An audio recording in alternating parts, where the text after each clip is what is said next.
Oh, gravity, you heartless so-and-so. Well, that's what I think when I trip over a stone and fall face down. Of course, I'm not clumsy, you know. Anyway, gravity is a constant, right? Something entirely unshakable that we can always rely on in this ever-changing world. Unlike, love. Feeling romantic, sorry. But what if I told you that it's not as honest and clear as you think? There are places on our planet where gravity behaves like it's gone crazy. And that's why you clicked here. So let's take a look. Magnetic Hill in Leh, India. There's a stretch of road in India that's been attracting tourists from all over the world.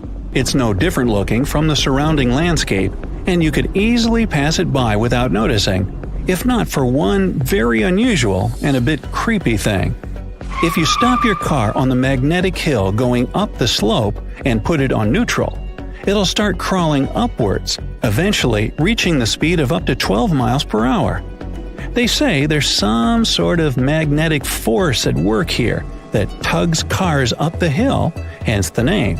On top of that, even airplanes are said to gain altitude above this place. Skeptics offer another explanation though. It's just the lay of the land that creates an illusion of going upwards, while in fact you're moving down the hill and vice versa. Whatever the truth, I'd like to see it for myself. Would you? Tell me down in the comments. The Crooked Forest, Poland. Near the village of Nowa Tarnowo, there's a forest in the depth of which you can find a strangely looking pine tree.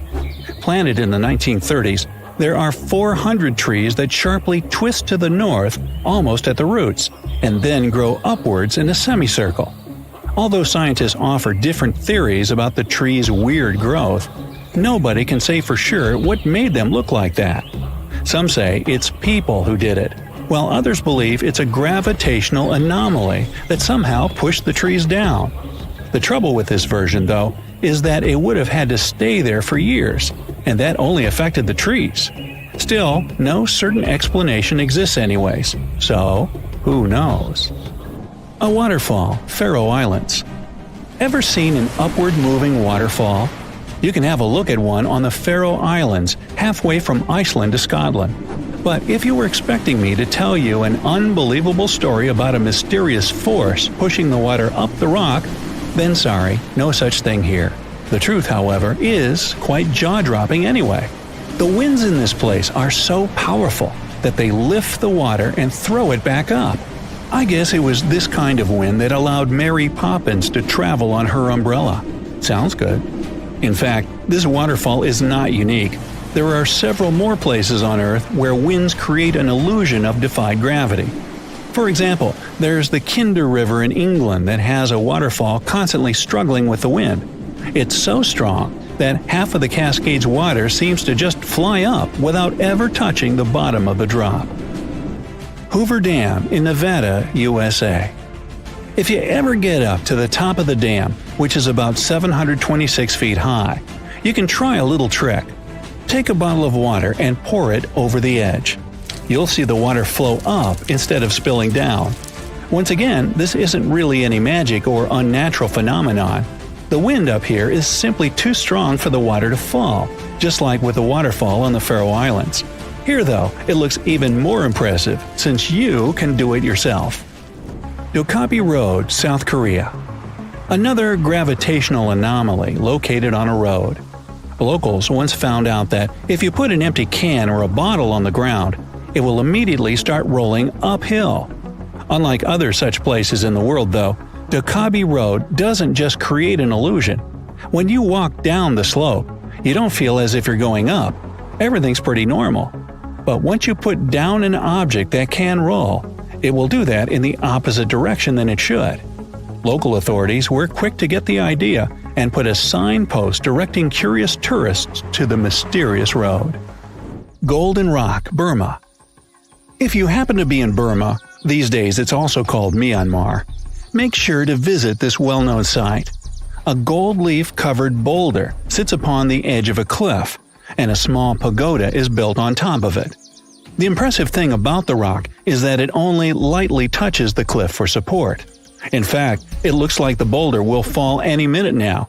but it has been standing like that for centuries. On top of that, the pagoda built upon it is not really a recent addition, so it's quite an unusual sight to see. The rock seems to be saying, "Gravity? I don't care about that stuff." The legend has it that what keeps the boulder in place is a single strand of Buddha's hair. Well, I don't know about that, but you can check out the rock for yourself and see that it's not attached to the cliff by anything. And yet, it's not budged for 2,500 years. Something must be at work here, huh? Stone of Davasco, Argentina. If there ever was a thing that said, "I defy gravity" out loud, it's the Stone of Davasco. The huge 300-ton boulder stands precariously on the edge of a cliff and rocks a little bit from side to side in the wind. People even checked it by putting glass bottles under one of its edges. They exploded with another movement of the rock. Unfortunately, today you can't see this wonder of nature as it was a century ago. In 1912, the boulder suddenly dropped from its perch, which it had occupied for literally hundreds of years. The people in the nearby town of Tandil were so sad about this event that 95 years later, in 2007, they decided to restore the stone. Well, not exactly put it together chip by chip. They made a plastic replica of the rock and put it on the same spot and even in the same position. So even today, coming by Tandil, you can see its famous balancing boulder. More of a symbol now, of course, because it's no longer rocking and only weighs 9 tons, but instantly recognizable nonetheless. Devil's Tower in Wyoming, USA. Remember this place from the movie Close Encounters of the Third Kind? If not, you should go watch it, but not right now. This place doesn't make you feel like you're witnessing some magic and doesn't really trick gravity right before your eyes. Sounds almost boring compared with the rest of the sites on my list, right? But the true mind-blowing feature of Devil's Tower is that scientists can't explain how it came to existence in the first place. You see, it's an 867-foot rock formation with walls so steep they're basically vertical. But that isn't even the main thing. This piece of stone just rose amid rolling plains of Wyoming with nothing like it for miles and miles around. So how is it that such a flat landscape could have suddenly given birth to something so tall? Theories abound, but nobody has the answer yet. My theory? Well, perhaps here is where the Earth has a giant outie belly button. Well then, you come up with a better theory. Oregon Vortex, USA. The House of Mystery in Gold Hill, Oregon amazes its visitors with gravity-defying effects. You can't stand straight there, always leaning to the side and having to hold on to something for balance. Balls roll upwards. And there's also a broom that stands perfectly still wherever you put it, unlike virtually everything else in this shack. The local Native American tribes called this place the Forbidden Ground, even before the house was built there, and they avoided approaching it. The owners of the shack, though, decided to turn it into an attraction, and they succeeded.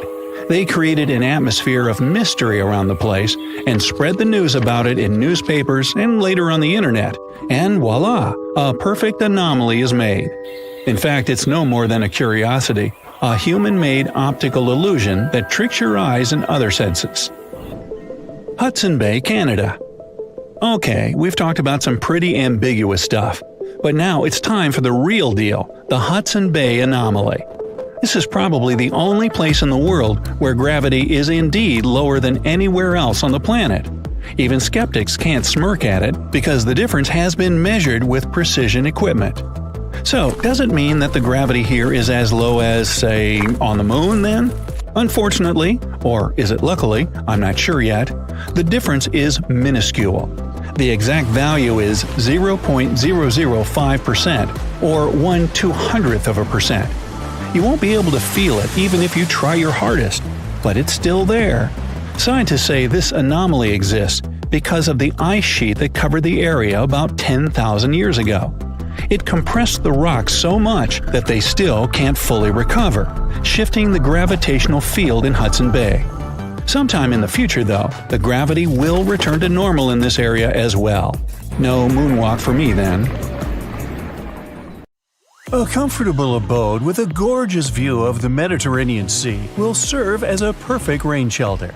Well, this is what a real estate advertisement might have looked like for Neanderthals 100,000 years ago. Welcome to the weird and wonderful caves you could live in, or not. Of course, back then, neither real estate and advertising had been invented yet. Never mind the fact that Neanderthals couldn't build houses and often lived in caves. Yet, one of those caves looks an awful lot like a residential building. It's situated inside a high limestone cape called the Rock of Gibraltar. If the Neanderthals had had an economy, the caves inside this rock would have cost a bundle. Navigators discovered it in 1907. They just spotted a big hole inside the fortified rock. For many years, scientists have studied this place and found some traces of Neanderthals. They discovered ancient tools in the cave and bones of old animals. But the coolest thing was, they found 4 caves inside the rock. It was like a residential complex. Neanderthals lived alongside neighbors and helped each other hunt and fish. They created feather decorations and painted abstract drawings on the walls. Imagine our ancient predecessors hanging out in these caves 100,000 years ago. And now, scientists hang out there and study the primeval past of Neanderthals in detail. At the end of 2021, archaeologists uncovered a gap inside one of the caves leading to an unknown tunnel. They crawled through this hole and opened a new space under the cave roof. This place has been closed off from the outside world for over 40,000 years. And it seems it was one of the most prestigious apartments in the entire mountain complex. It has high ceilings with ancient stalactites. The ruined stone curtains divided the apartment into several rooms. Scientists also found the remains of ancient animals and scratches on the walls. It seems that Neanderthals had never lived here, but they used to visit this place. Archaeologists found the shell of a sea snail called dog whelk. One of the Neanderthals brought it here for some reason, but the primary owners of this place were hyenas. These caves show that Neanderthals were closer to humans than to monkeys. They had a way of life and even some customs. There's still a lot of work ahead, and scientists hope to find new rooms inside this rock. Meanwhile, in 2003, archaeologists discovered another early dwelling on the Isle of Flores in Indonesia. Among the green jungle, they found a cave with ancient tools. At first, everyone thought the human ancestors lived here, but then scientists discovered an unusual skeleton of an adult. A thorough analysis showed the skeleton belonged to a 30-year-old woman, 3.5 feet tall, just above the waist of an average adult. The woman's weight was equal to the weight of an adult shepherd. The skeleton didn't belong to Neanderthals or Australopithecines. It was a new unknown species, which scientists called Homo floresiensis, or simply the Hobbit. Also, there were remains of unusual ancient animals in the cave. It was an elephant the size of a cow, some large storks, and giant rats. Archaeologists have found out that hobbits were not the owners of this place. The main inhabitants were the rats the size of a cat. Maybe they were fighting the hobbits. Some analysis shows that Homo floresiensis wasn't our direct ancestor. They were in a separate branch of evolution. The hobbit skeleton looks more like that of a monkey than of modern humans. In 2009, in the dense jungle of Vietnam, archaeologists discovered Son Don, the largest cave in the world. If you go inside the cave and shout, you'll hear your echo a long time. In some places, the height of this cave reaches half the height of the Empire State Building, and the total area is larger than one central block of New York. Son Don is one of the 3 caves in the Vietnamese jungle.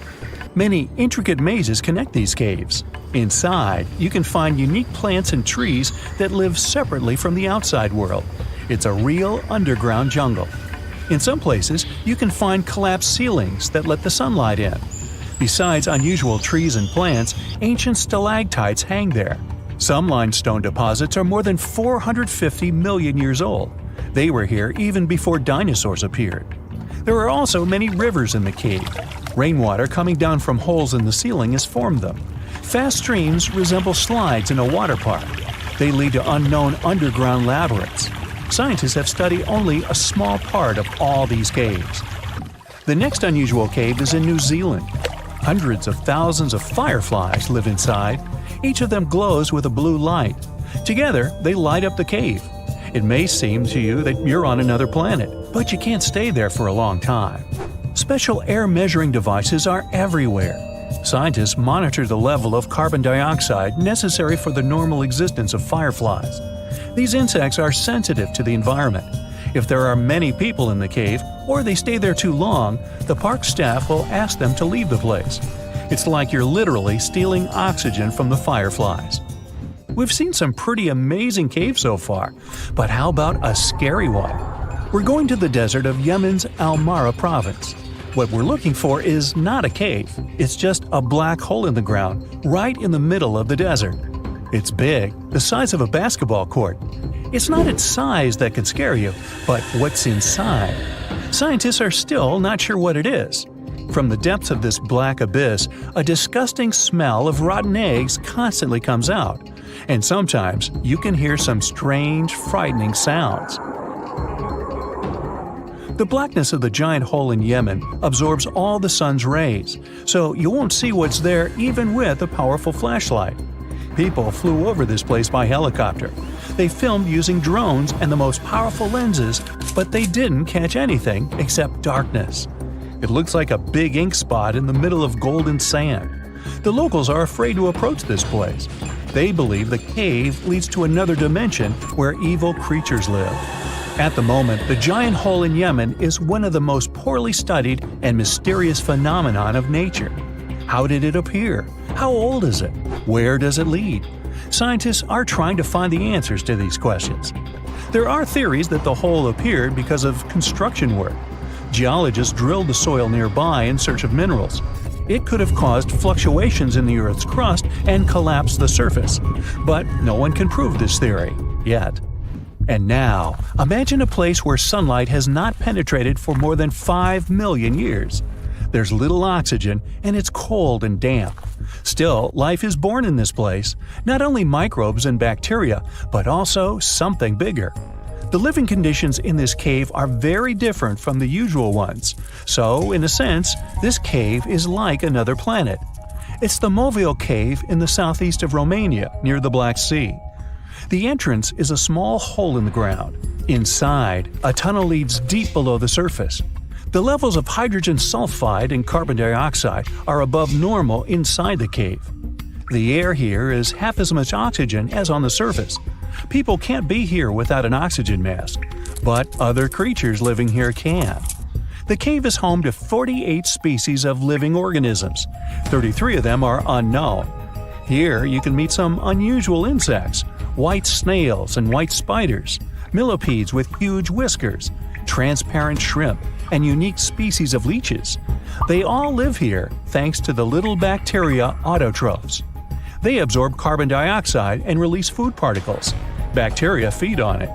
Other larger organisms feed on these bacteria, and some bigger organisms eat those little ones.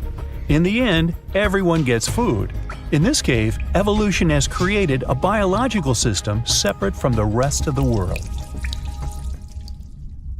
Now, how about some surreal hidden places to check out? Grab a flashlight and your backpack, and bon voyage! The trip starts in the mountainous country of Switzerland.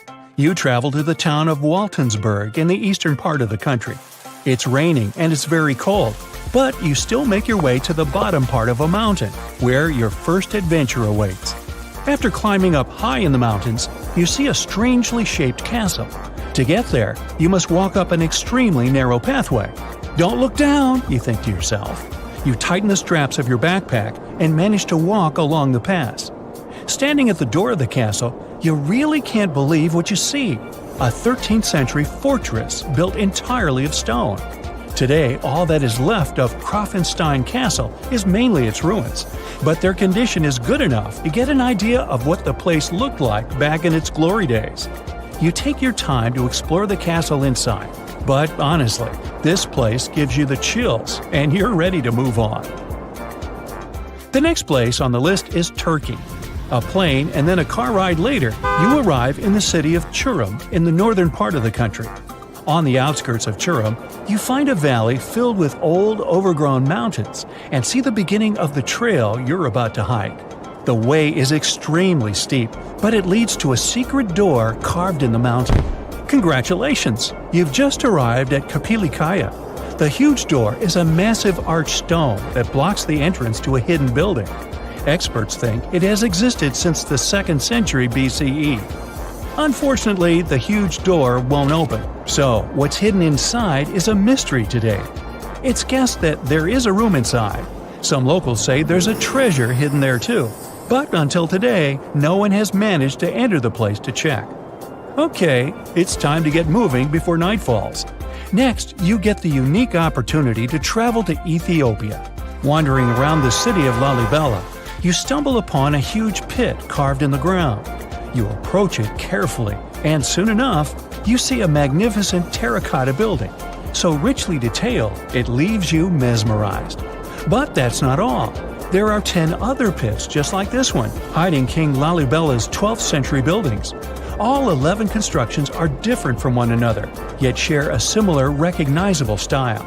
They were hand-carved over the span of 24 years, only with the help of chisels, which is unbelievable given that these buildings are up to 50 feet high. That's about as tall as 5 African elephants stacked on top of each other, if you could do that. This unconventional way of construction made them entirely monolithic, meaning they were carved out of just one gigantic piece of rock. Pretty impressive, huh? Once you leave Ethiopia, you grab a flight to southern Italy, right there on the tip of the boot. No hiking is needed here. Whew! Your friend takes you to a site called Sassi di Matera. It's a Paleolithic city carved in the slope of a steep hill. You might feel like you've traveled in time here, as local stone houses and ancient buildings are unlike anything you've ever seen before. The site, also known as De Sassi, is suspected to be one of the first human settlements in Italy, dating back to over 9,000 years ago. Wandering around the town, you might get invited inside one of the cave-like houses. Oh, and as weird as it may sound, some of the streets run on top of people's homes. Talk about Paleolithic urban planning. You're probably becoming an expert on rock-cut architecture by now, but there are still a few sites left on your list. Next off, you head to Slovenia to visit the world's largest cave castle. This medieval castle was built on top of a 400-foot-high cliff and was designed to be impenetrable. Luckily for you, security is much more relaxed today. Still, if you're looking for a more challenging and less touristy way inside, you can get into the castle through one of its many underground tunnels. They were built over 800 years ago for the owner of the castle. He needed secret passageways to sneak supplies.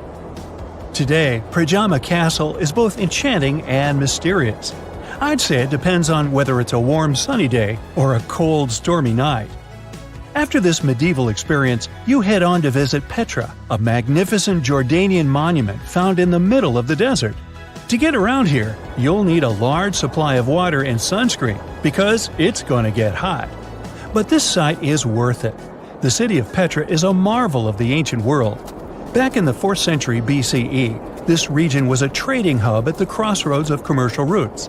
Petra was a wealthy city, home to the Nabateans, an Arab Bedouin tribe that thrived in the region for many years. The rock-carved gate-like structure Petra is famous for is called the Pharaoh's Treasure. It stands at the main entrance to the site and is said to have a treasure hidden inside. You might feel tempted to check it out for yourself, but that's an adventure for another trip. For now, you hop on another plane ride, this time to the Americas. First, you visit the USA, more specifically, the mountainous state of Colorado. You make your way to Mesa Verde National Park. There, in between the greenery and abundant vegetation, you'll find over 600 dwellings built in the cave beneath the cliff, carved deep into the mountainside. This ancient village is now considered a heritage site. The local Puebloan tribe built it back in the 1190s. One of its main buildings is called the Cliff Palace. It's a multi-story construction built from sandstone and mud mortar. The palace alone housed over 150 rooms. If you're feeling sporty, you might want to visit the Balcony House. To get there, you'll have to climb a 32-foot ladder. you'll get to see a mid-sized village of 38 rooms, including 2 kivas. Those are traditional chambers that were built by the Puebloans for ceremonial purposes. Still, in the U.S., you make your way to the hills of South Dakota. You're there to visit one of the world's most impressive human-made sculptures on Mount Rushmore. What's so mysterious about this place, you might ask? Well, during Mount Rushmore's construction, a 70-foot-long secret tunnel was built behind the head of Abraham Lincoln. The tunnel was supposed to hold all the documents and artifacts important to the United States history. After the designers thought it through, they decided it was better to hide them in a safe box in the floor of the tunnel. The box holds the history of how Mount Rushmore came to be carved, as well as a brief history of the U.S. and the 4 presidents depicted on the mountain. Amazing, right? Now, you're headed down to Machu Picchu, a South American site hidden between the Peruvian mountains. Machu Picchu itself is already a mystery. Researchers still don't know why or even how the ancient Incan civilization managed to engineer the stone-built citadel all the way back in 1450 CE. To get there, you must endure a 3-day hike, reaching the impressive altitude of 8,000 feet above sea level. Or you can get a train, but that's no fun, right? You're here to check on a relatively new discovery. Back in 2010, French engineer David Crespi was taking measurements of the Inca ruins when he noticed a door he had never seen before. It was sealed off by stones. He went back to the site a few months later with an electromagnetic scanner. The scanner, which could detect objects behind walls, showed there were copious quantities of metals behind that sealed door. The researcher contacted the Peruvian authorities requesting to remove the rocks, but they didn't authorize it. As of today, the door is still locked. Whew, this trip was long, wasn't it? Make sure to get some rest, Indiana Jones. You know, there are many doors all around the world that have no keys. Maybe you can guess how to open them. The first destination is, okay, read this, and good luck to you. It's a temple in India. The temple's name comes from this other really long word, which can be translated as the one emerging from the lotus. This temple is one of India's most popular and sacred places. It's one of 108 temples of this word. It dates way back. It was mentioned in Tamil literature in the 6th century. Flash forward to our time. In 2011, the Indian Supreme Court decided to document the valuables of the temple because they had been informed that the place might have been misused. To do so, they had to open the doors that had been closed for centuries. The committee went to the temple and discovered 6 huge secret vaults that held unbelievable treasures. After the chamber doors opened, they found at least $22 billion worth of golden idols, necklaces, and coins. The officials also discovered ceremonial costumes and gold coconut shells with jewels. Plus, they saw large diamonds. Not our understanding of large, though. Some of these precious stones were as large as 110 carats. To put it in perspective, a small solid gold statue from the collection could be worth around $30 million. After this fairy tale-ish treasure had been discovered, the temple got equipped with metal detectors, cameras, and other safety precautions before the first visitors started to arrive. Now, there are a lot of security guards at the temple. But are they protecting the treasure, or is there something more mysterious hiding behind its doors? The temple has 6 chambers, and the valuables are kept there. These rooms are named Chambers A through F. The expedition committee opened 5 of these vaults with significant effort. But the most bizarre thing is that, despite all the efforts involving existing tech, the mysterious Chamber B still wouldn't open. On the side of the door, 2 carved cobras are welcoming you. The door works as a gate. You can easily see it with the unaided eye, just like the doors leading to other chambers. Surprise! Experts discovered 2 more doors behind the first one. The second door is wooden, and the last one is made of iron. Strangely, the last door was sealed. It also doesn't have any means of entry, no bolts, handles, latches, or anything else. To this day, no one knows what's inside Chamber B. Believers say that opening the door against its will can release into the world unnameable things. Others say that Chamber B may hide a tunnel. It might not be related to the reasons above, but the High Court of India warned against opening the doors of Chamber B.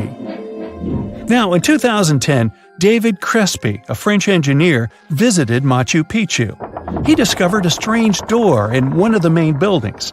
The door was in a narrow path neither tourists nor archaeologists used very often.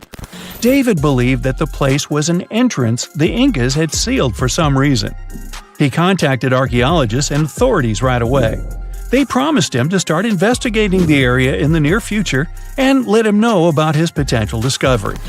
Well, months passed, but he didn't get any news. No response to his emails and calls. In 2011, he found an article by Terry Jamin about Peru. David reached out to him in no time. He described his finding to Jamin. After that, Jamin and other archaeologists went to Machu Picchu to investigate the secret door. They concluded that this door was indeed an entrance sealed by the Incas. The researchers confirmed the existence of two entrances found behind the famous door. They also got the 3D representation of a staircase leading to the main room and another chamber.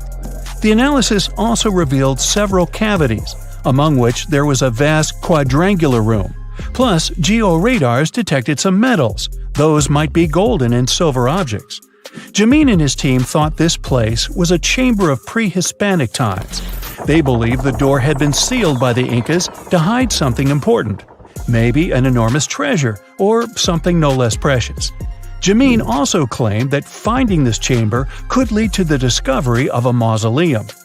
Jamin submitted an official request to the Peruvian authorities for permission to open the chambers.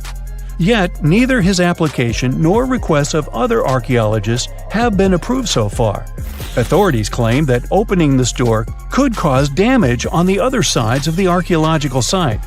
Yet, the use of an endoscopic camera has confirmed the hypothesis that the stone blocks at the entrance are only there to close the passage. They are not there to support the internal structures of the building. The third mystery is in Giza, Egypt. Explorers uncovered two secret doors inside the Great Pyramid. There are two tunnels, each around 8 inches wide, that go from the north and south walls of the Queen's Chamber. But the tunnels are closed by stone blocks before they reach the outside of the pyramid. So, where are they leading to? No one really knows the true purpose of these tunnels. Some archaeologists think these doors might be hiding a yet undiscovered chamber. Egyptologist Zahi Hawass explained how these doors were first found. A robot designed for this expedition was sent inside the shafts of the Queen's Chamber to find out what was there. The research team attached a camera to the robot. The footage revealed that behind the stone door, there was another sealed door. The archaeologists were thrilled to see this door instead of just a dead end. The structure of the stone door blocks the other doors perfectly. Experts think it's an incredible bit of engineering. Now, it's not possible to reach the door because it's behind a huge stone block. But archaeologists are trying to find a way to get there without damaging other parts of the structure. These new discoveries have only raised more questions instead of answering the already existing ones. Secrets are still waiting to be revealed. Our final stop is the Taj Mahal, a monument to love. Mughal Emperor Shah Jahan made this memorial to honor the memory of his beloved wife, Mumtaz Mahal. The total number of doors in the Taj Mahal is so great, this video would be days long if we started talking about all the sealed rooms. Experts think that if someone opened these doors after they've been closed for so long, it released carbon monoxide. And when this gas meets the marble, it forms calcium carbonate. That's why this could lead to the appearance of cracks in the minarets of the Taj Mahal. Also, a legend says that if these doors get open, a dreadful curse will be unleashed from the mausoleum's underground chambers. And here's a bonus from Canada: the door of room 873. This is a room at the Fairmont Banff Springs Hotel, which opened in 1888. The story goes like this. Decades ago, someone committed a crime in this room. After the investigation, the hotel administration refurbished the room and rented it out to other travelers. But rumor has it, other guests who stayed in the room later also faced unpleasant situations. They reported hearing strange noises. The TV in the room kept flickering. It's guessed that the door of room 873 was sealed with bricks.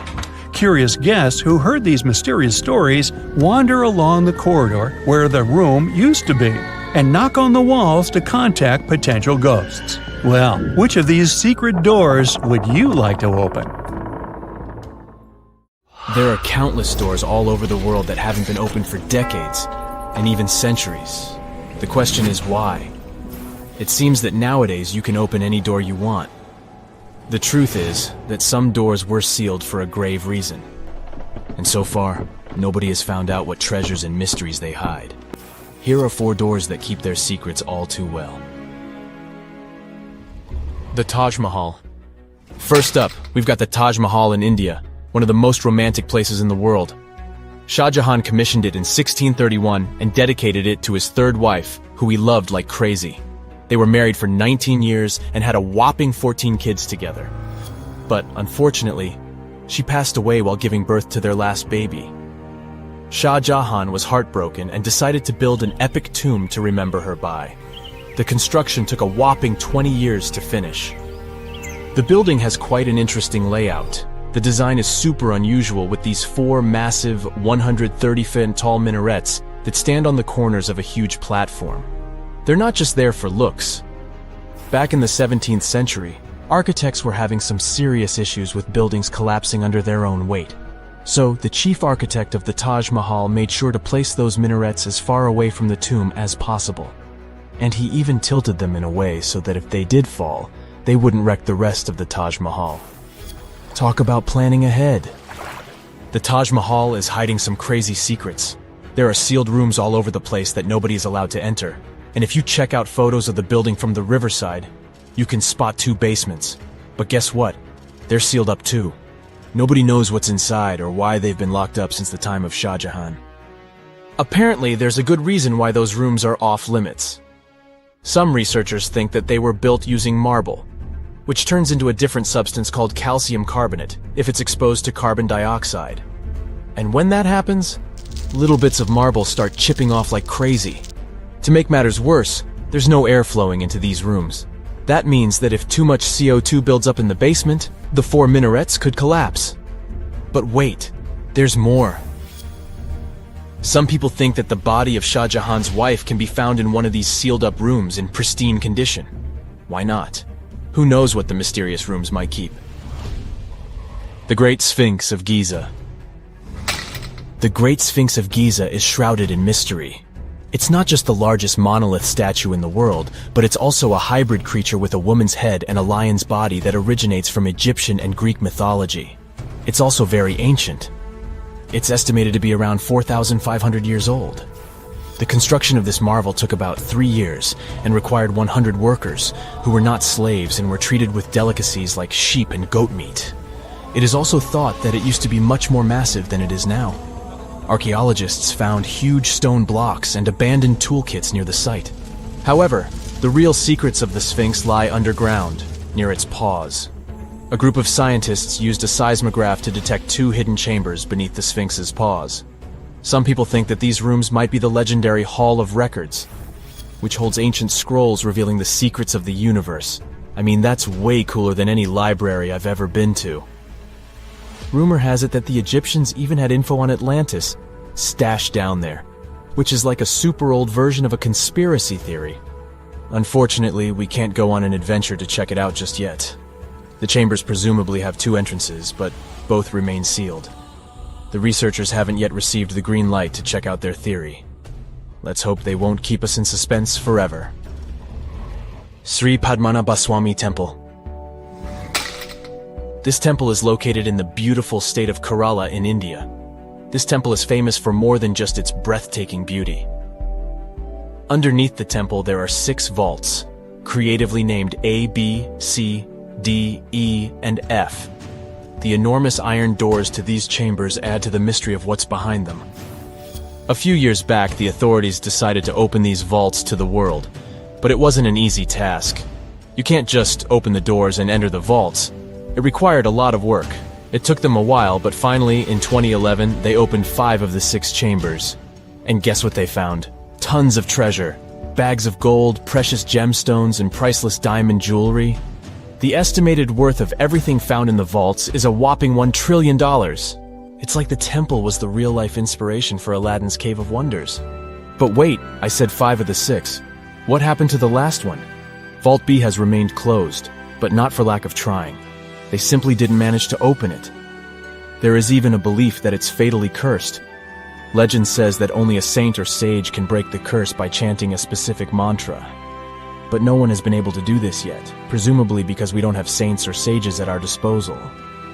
There is also rumor that in the 30s some temple invaders tried to enter Vault B to do some good old looting. But they never reached their target. Apparently terrible snakes materialized out of nowhere and chased the gang away.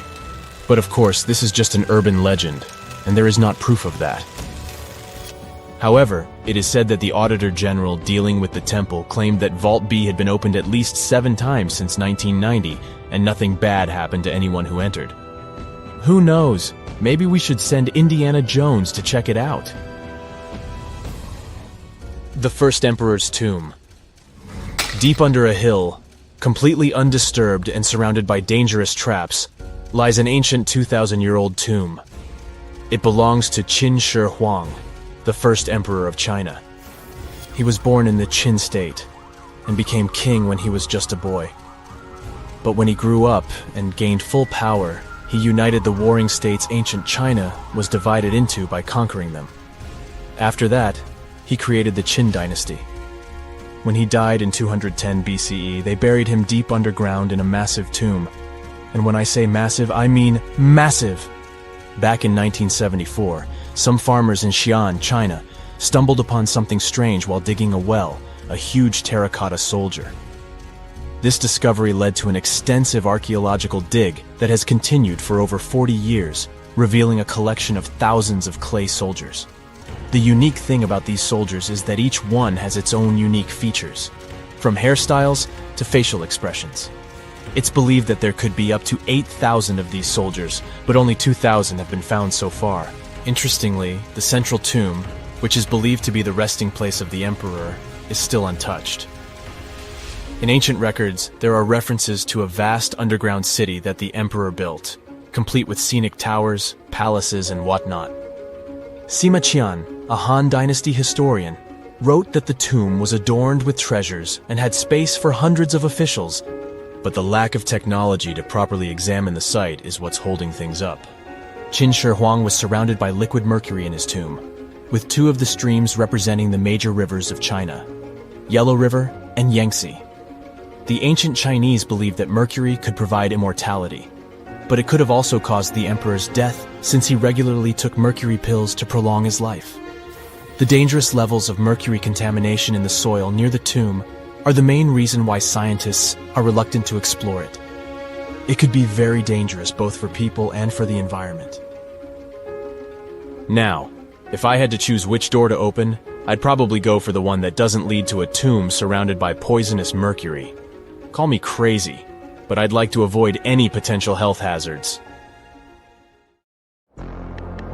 There are many myths around arguably the greatest structure ever built by humans, the Great Wall of China. Some say it's so grand that it's visible from space. Others claim that you can see it from as far as the moon. Other theories suggest that the builders of the wall were left inside. Well, sorry to disappoint you, but all these impressive stories are just myths. But even with those stories busted, the Great Wall of China is an impressive and truly breathtaking structure. So let me tell you its true story. Today, China is one of the most populated countries in the world, counting as many as 1.4 billion residents. It's also one of the oldest nations in the world. It has 3,500 years of continuous written history, but the civilization existed long before that.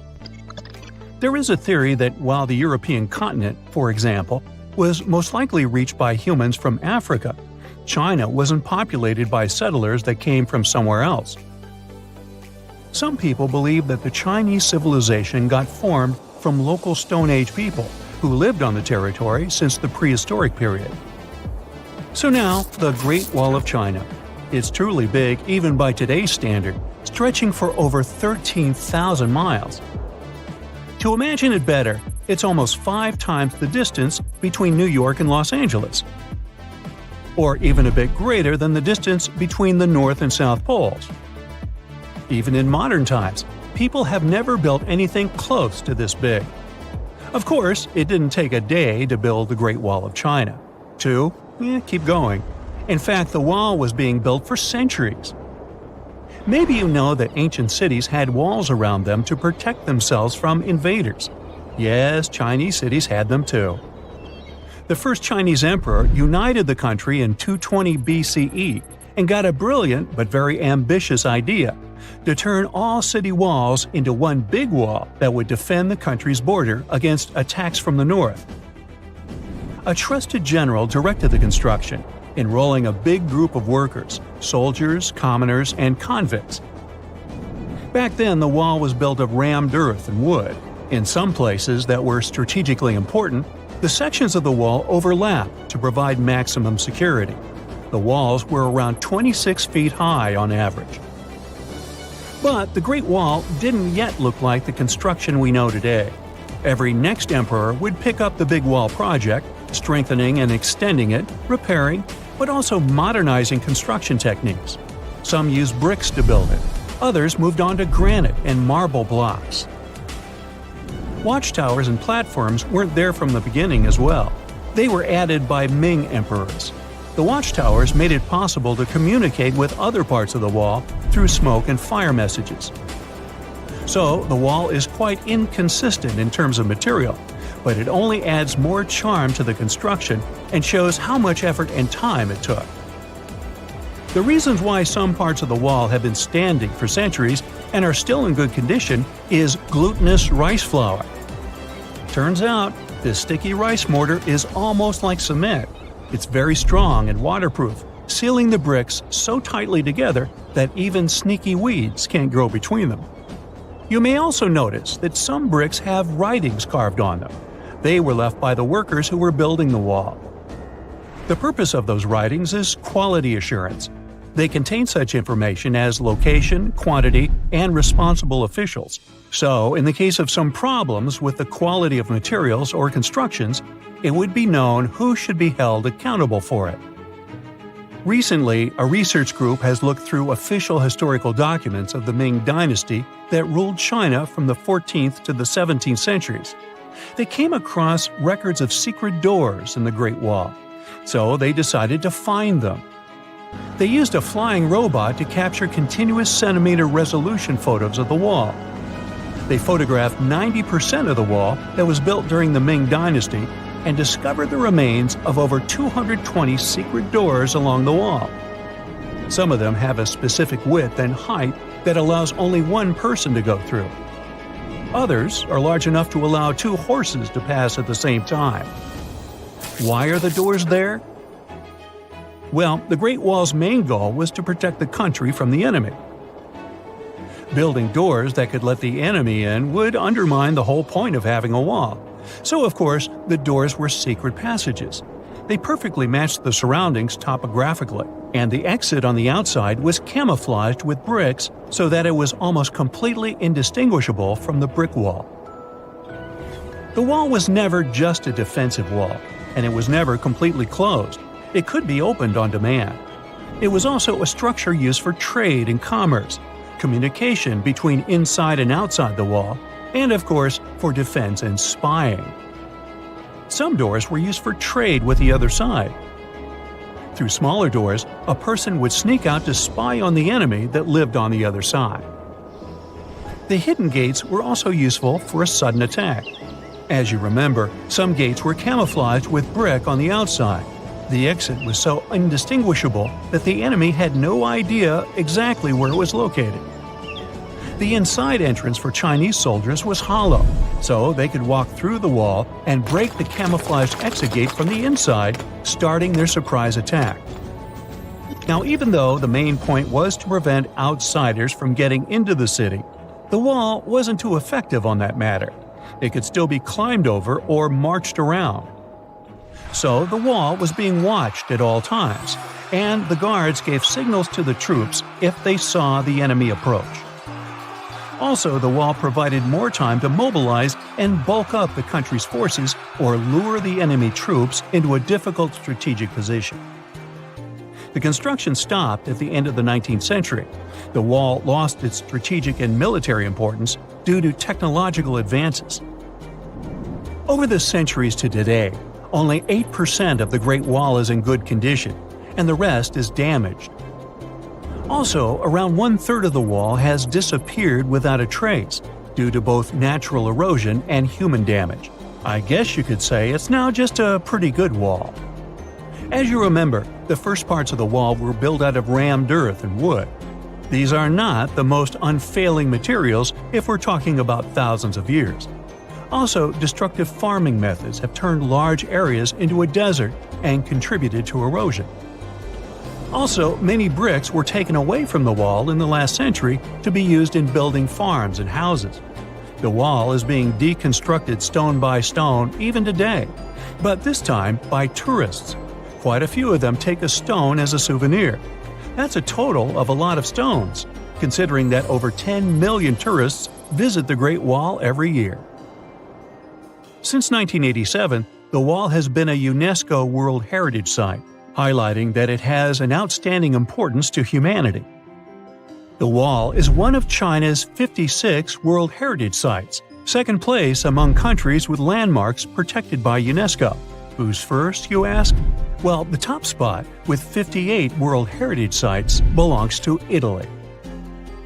And do you know that the wall isn't only a famous tourist attraction, but also the location of the Great Wall Marathon? It's a marathon that was established in 1999 and is one of the most challenging ones in the world. You guessed right, people run along the wall, including all the steps. There are 3 distances, so that participants can run a full marathon that is 26 miles, a half marathon that's 13 miles, or just have a fun run of 5 miles. So, there's a mysterious doorway in the middle of Antarctica. Some people think it's Bigfoot's vacation home, or a shuttlecraft from Star Trek, or maybe a door to Agartha, a mythical kingdom some people believe is located in the center of the Earth.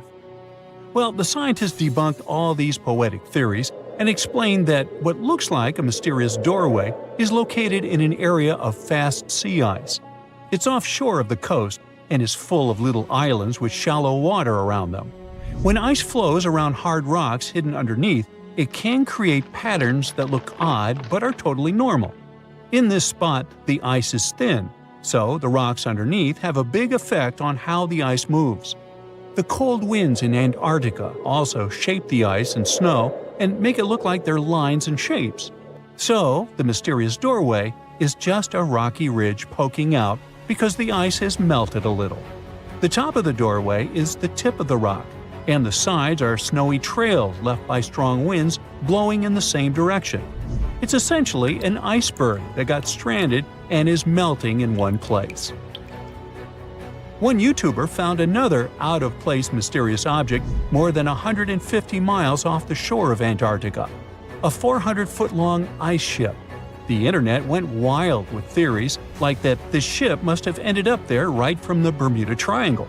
But there was no scientific proof that it was a ship and not just a large chunk of ice. And once some other internet users revisited the place, they noticed the ice melted in the summer and the hypothetical ship was gone. Another mysterious Google Maps find in Antarctica was a pyramid. And before you make up an exciting theory about how the ancient Egyptians built a secret base here, I have to tell you it turned out to be just a mountain. It's part of the tallest mountain range in Antarctica that stretches for almost 250 miles.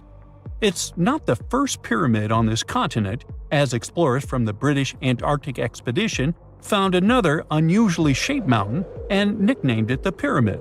But this one didn't even have a pyramid shape.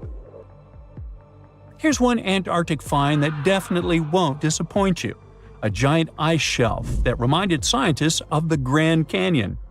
A special submarine robot named RAN covered over 600 miles under the thick ice and brought back some amazing footage of icy mountains, valleys, flat plateaus, and swirly patterns made entirely of ice.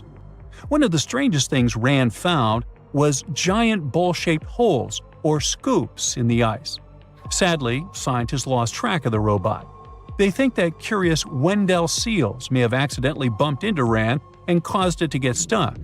To save energy, RAN probably shut itself down, and the scientists couldn't find it again. But the team is hoping to build a new robot and continue exploring this icy canyon to see how the patterns under the ice might change over the years. Another huge Antarctic canyon was found thanks to bad weather. A team of sound experts had to pause their work at the Casey Research Station in a storm. Instead of waiting around, they decided to use the unexpected free time to map the seafloor near Adams Glacier.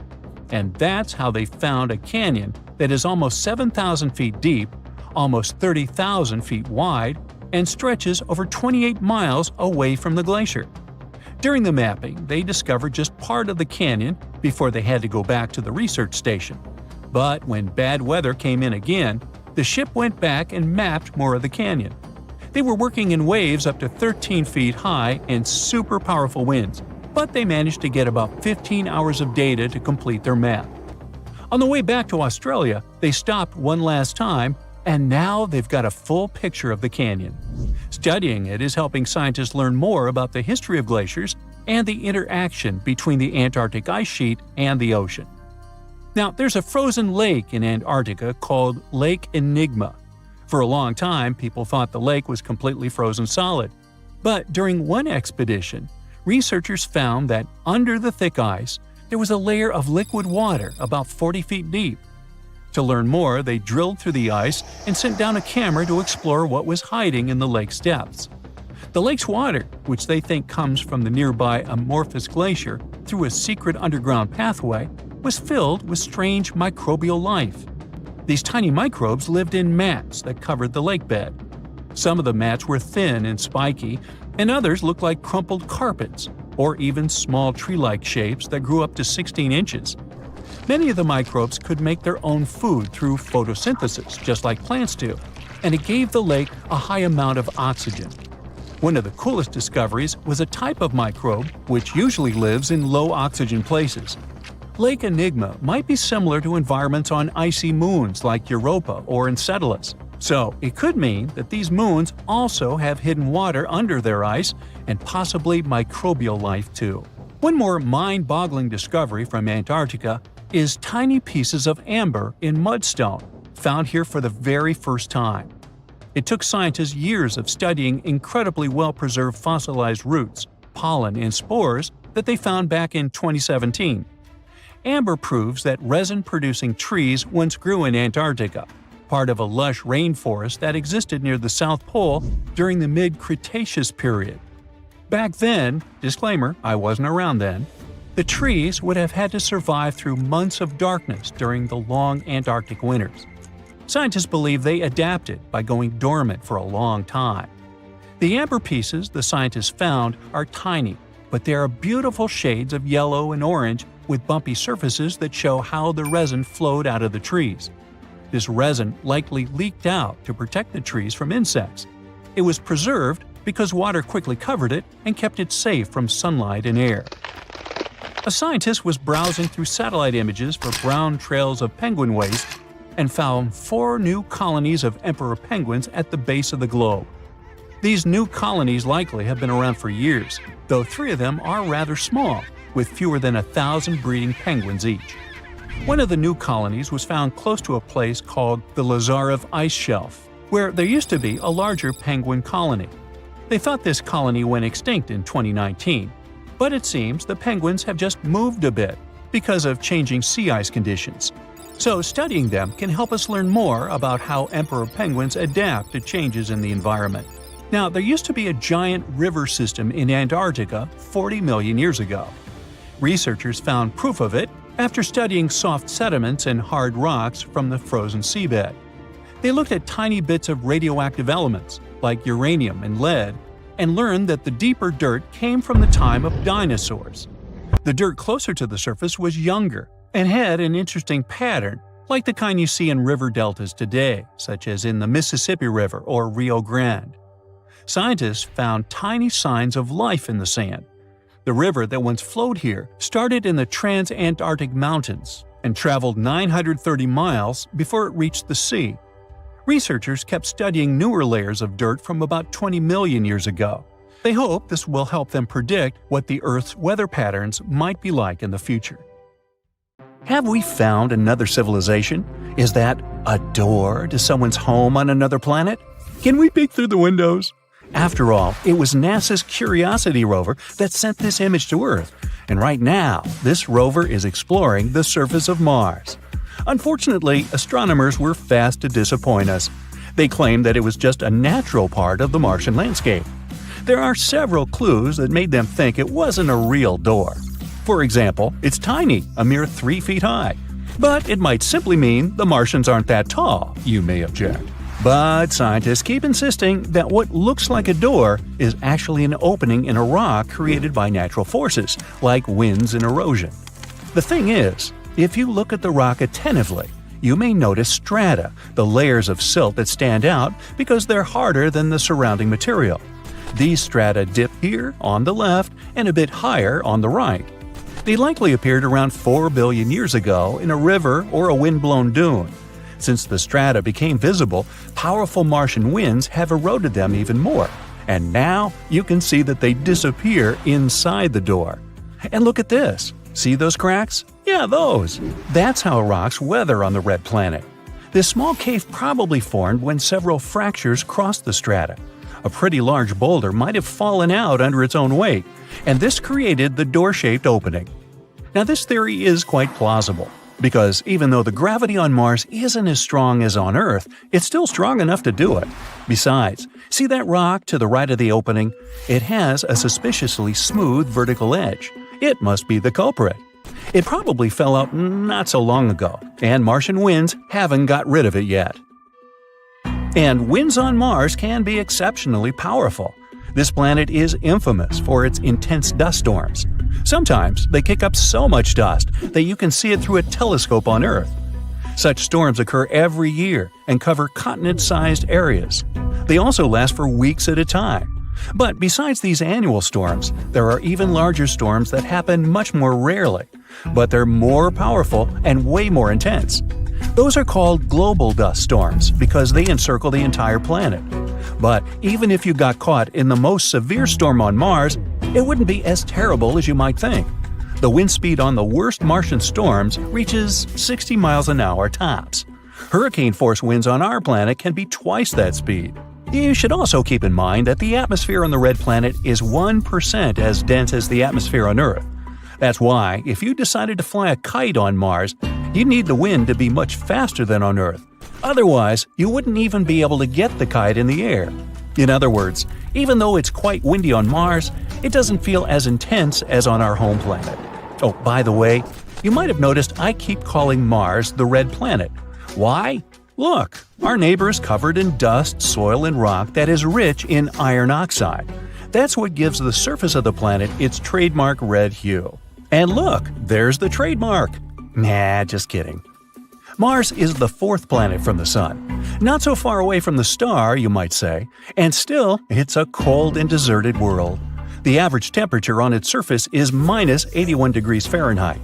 But if you ever visit one of its poles during the wintertime, bring a lot of warm clothing, because the temperatures are likely to drop to minus 220 degrees there. In the summer, though, you might feel very comfortable in some regions. There, the temperatures can rise to 70 degrees, not very different from what we're used to. Mars is one of the most explored space bodies in the solar system. At the moment, NASA has 2 rovers roaming the red landscapes, Curiosity and Perseverance. There's also one lander called InSight and helicopter Ingenuity nicknamed Ginny. Perseverance is the most advanced and largest rover ever sent to another world. The journey to the red planet took 203 days, and Ginny traveled to Mars attached to the belly of Perseverance.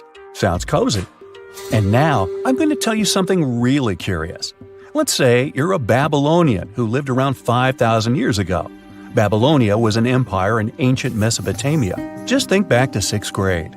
Anyway, your neighbor comes up to you and says, "What day is it today?" And what do you answer? "It's Mars Day."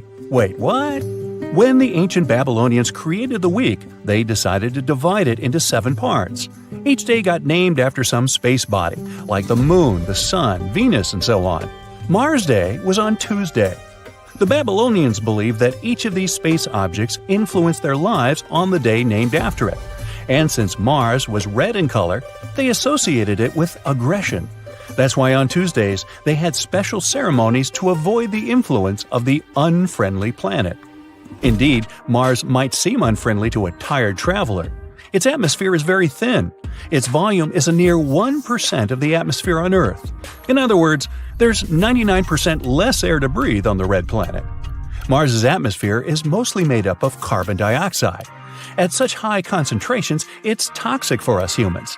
And if you were looking for some oxygen to breathe on Mars, you'd come away empty-handed.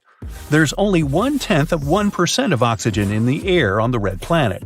That's definitely not enough for you to survive there. At the moment, Mars has 2 moons, Deimos and Phobos. Astronomers think they may be asteroids once caught in the gravitational field of the planet. The moons are shaped like potatoes. That's because their mass is too little for gravity to give them a spherical form. Potatoes, eh? Maybe they should be renamed mashed and au gratin. One day, Mars will get a ring of its own. It might happen in the next 20 to 40 million years. Will Brightside be there? Stay tuned. Mars's gravitational forces will tear apart the planet's largest moon, Phobos. Hey, it really will get mashed. Some chunks of the former moon will crash into Mars, and others will break apart and create the ring around the planet. This ring might exist for at least 100 million years. The surface of Mars is cut by a huge canyon system known as Valles Marineris. Sounds like a pasta sauce. If it were on Earth, it'd stretch all the way from New York to California, over 3,000 miles. At its widest part, the largest canyon on Mars is 200 miles, and it reaches 4 miles at its deepest point. If you still have difficulties imagining the sheer size of this natural phenomenon, here you go. Valles Marineris is 10 times the size of the Grand Canyon on Earth. Now, since we're on the subject of gigantic things, let's talk about Olympus Mons. This is the largest volcano in the solar system, and it's on Mars too. It's 3 times as tall as Mount Everest on our planet, and that's the tallest mountain above sea level. And the base of Olympus Mons is as large as the state of New Mexico. Now, scientists think there could have been water on Mars in the past. What made them think so? They found lots of ancient river valley networks and lake beds on the surface of the red planet. Plus, on Mars, there are minerals and rocks that could only form in liquid water. Mars might even have experienced terrible floods 3.5 billion years ago. These days, there's still some water on the red planet, but Mars's atmosphere is too thin for this water to stay in its liquid form on the surface. Now, it only exists in the form of water ice. You can find it just under the surface of the planet in its polar regions. The only place where this water is visible is at the North Polar Ice Cap. Also, sometimes, salty water flows down crater walls and hillsides, and there are tiny quantities of water in the planet's atmosphere, but it only exists as vapor. So, as a vacation spot, I think I'll pass.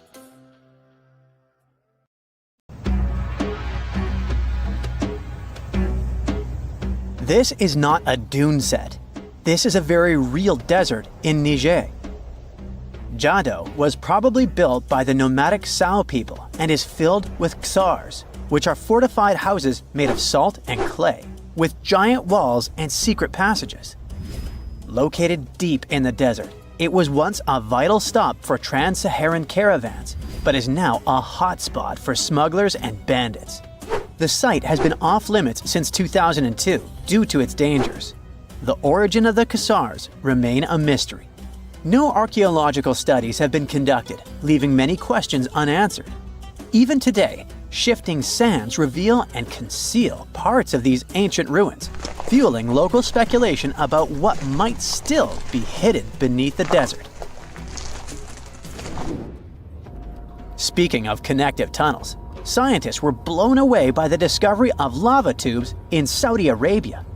These underground passages form when molten lava cools down. Researchers believe that ancient nomadic groups may have utilized these tunnels to survive the super harsh desert climates. While excavating the tunnels, archaeologists uncovered artifacts, rock art, and skeletal remains. The art and animal bones show that the people who used the tunnels were probably sheep and goat herders. They're still piecing together whether these groups lived in the tunnels for extended periods or just used them as temporary shelters. The Great Pyramid of Giza has been standing for thousands of years, but it's still hiding secrets. Using special scanning technology, scientists found two hidden structures under an ancient burial ground.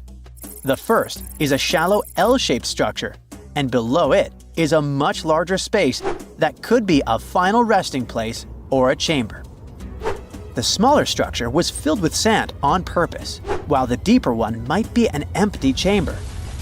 Experts believe the two are connected, possibly as an entrance leading to a secret chamber. This is big news because it might give us some more insight into who built the pyramids and why.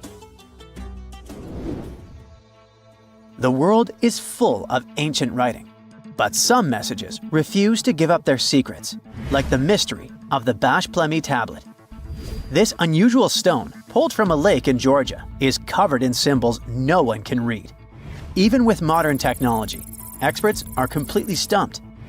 The tablet is about the size of a book, with 60 symbols carefully carved into its surface, but 39 of them don't match any known language. Some resemble scripts from ancient civilizations in the Middle East, India, and Egypt, but none are an exact match. To make things even trickier, part of the tablet is broken off, meaning a piece of the puzzle is missing forever. To rule out a hoax, scientists studied the tablet closely. They confirmed it's made of vesicular basalt, an extremely tough local rock. Whoever carved these symbols must have been really skilled. Based on similar archaeological finds, experts believe the tablet could date back thousands of years, possibly to the late Bronze or early Iron Age. Some symbols repeat, which could mean they're numbers.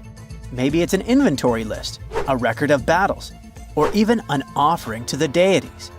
Until someone cracks the code, the Bashplemi tablet remains an unsolved mystery from the depths of history. Experts are still stumped with what this Minoan disk might mean. The Phaistos disk is one of the most mysterious finds from the Minoan civilization. This 6-inch clay object, discovered in 1908, has strange spiral markings that no one has fully decoded yet. The disk has 241 symbols on both sides, showing everything from people and animals to tools and plants. Experts have come up with many theories about what the symbols mean. Some think it's an early form of Greek. Others suggest it's a prayer or a hymn. And some even believe it could be a letter from a king in Anatolia to a Greek ruler. Let's see who will be the first to figure this out.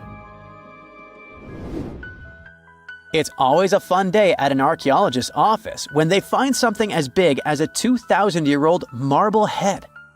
A French archaeologist mission went digging inside an old medieval house near Alexandria in Egypt and found a statue's head depicting an old, possibly ill man. This statue dates from the last Egyptian dynasty before it became part of the Roman Empire, and the site where it was found is associated with the likes of Cleopatra and Mark Antony. For archaeologists, even the smallest finds at this site means a lot. You've heard of Lucy, right? The Australopithecus that was an early ancestor for us humans. Well, scientists found some of her species' footprints somewhere in Tanzania. The so-called Laetoli footprints are over 3 million years old. The trail stretched 88 feet and has about 70 footprints, left behind when a bunch of early humans walked across some wet volcanic ash. What's cool is that these early humans were already walking on 2 feet, like us, not all hunched over like apes.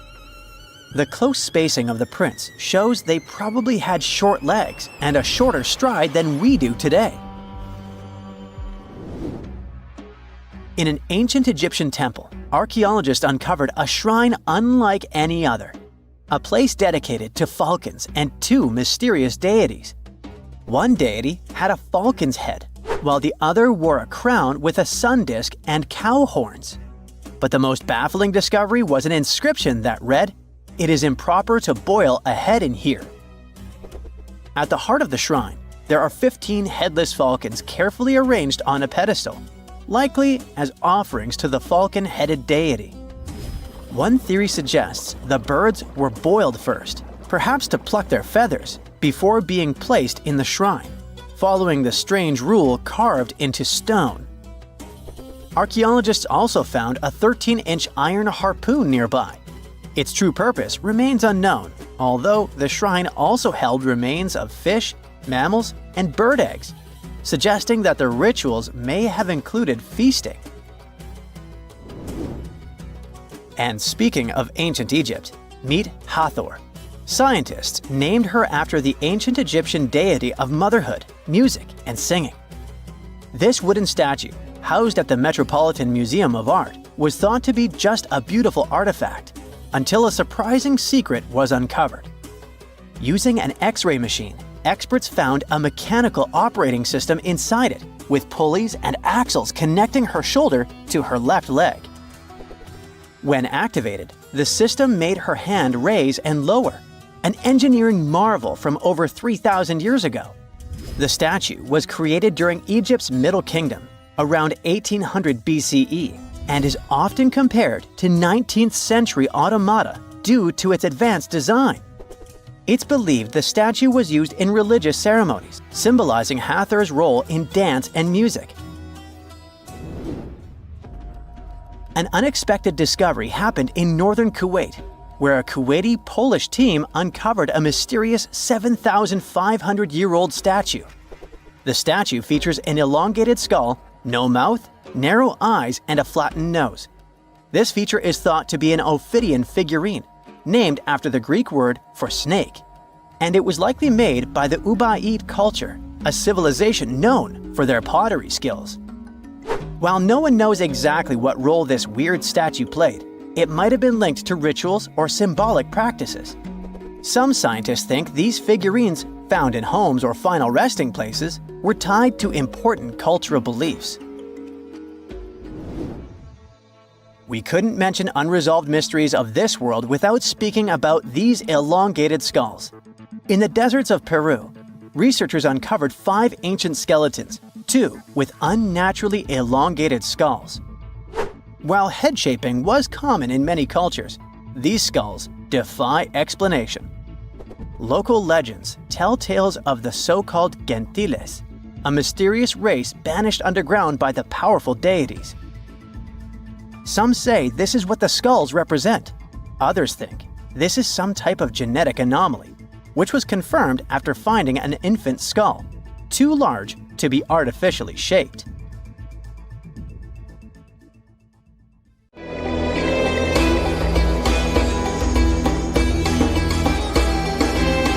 The Great Pyramid was created as the final resting place of ancient Egyptian monarch Khufu.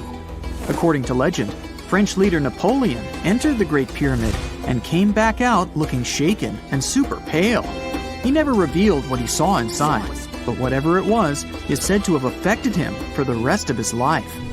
When Napoleon entered the pyramid, he would have walked through a super tight and ascending passageway. He'd then go through another passageway, known as the Great Chamber. This corridor would have been much taller than the previous one, and would have cobbles too. He'd then reach the King's Chamber, the centerpiece of the Great Pyramid, which was lined with huge blocks of granite. But it wouldn't have looked as grand as we might imagine. There are no hieroglyphics decorating its walls, as Egyptians only began decorating the burial chambers of pyramids much later on. The pharaoh's tombs deep inside the pyramid would have also been filled with treasures, from chunks of gold to the world's most expensive jewelry. But this would have all been looted a long time ago. The only thing that probably would have been left in there would have been a huge sarcophagus, which would have once contained the king's mummy. He'd also have to walk past the queen's chamber. This room most likely didn't hold any queens though, as pyramids were usually only built for one person. There are mysterious tunnels leading from here. To this day, no one is really sure what they're there for. And that's not the only mysterious and creepy thing Napoleon may have encountered, as stories of pharaohs leaving ancient curses on pyramids go way back. Many pyramids had warnings written on the outside, telling of horrifying things that would happen to those who entered and disturbed the peace. We might not know what exactly Napoleon found in the Great Pyramid that scared him so much, but we know for sure what was found in Tutankhamun's tomb. Tutankhamun was an ancient Egyptian pharaoh who was only 8 or 9 years old when he took to the throne. He became a cultural phenomenon when his tomb was discovered almost completely intact in 1922. His pyramid sits in the Valley of Kings in Thebes, modern Luxor, which is in Egypt. Unlike the Great Pyramid, Tutankhamun's tomb was covered in beautiful wall decorations. The walls told the story of how he would travel to the afterlife through the underworld.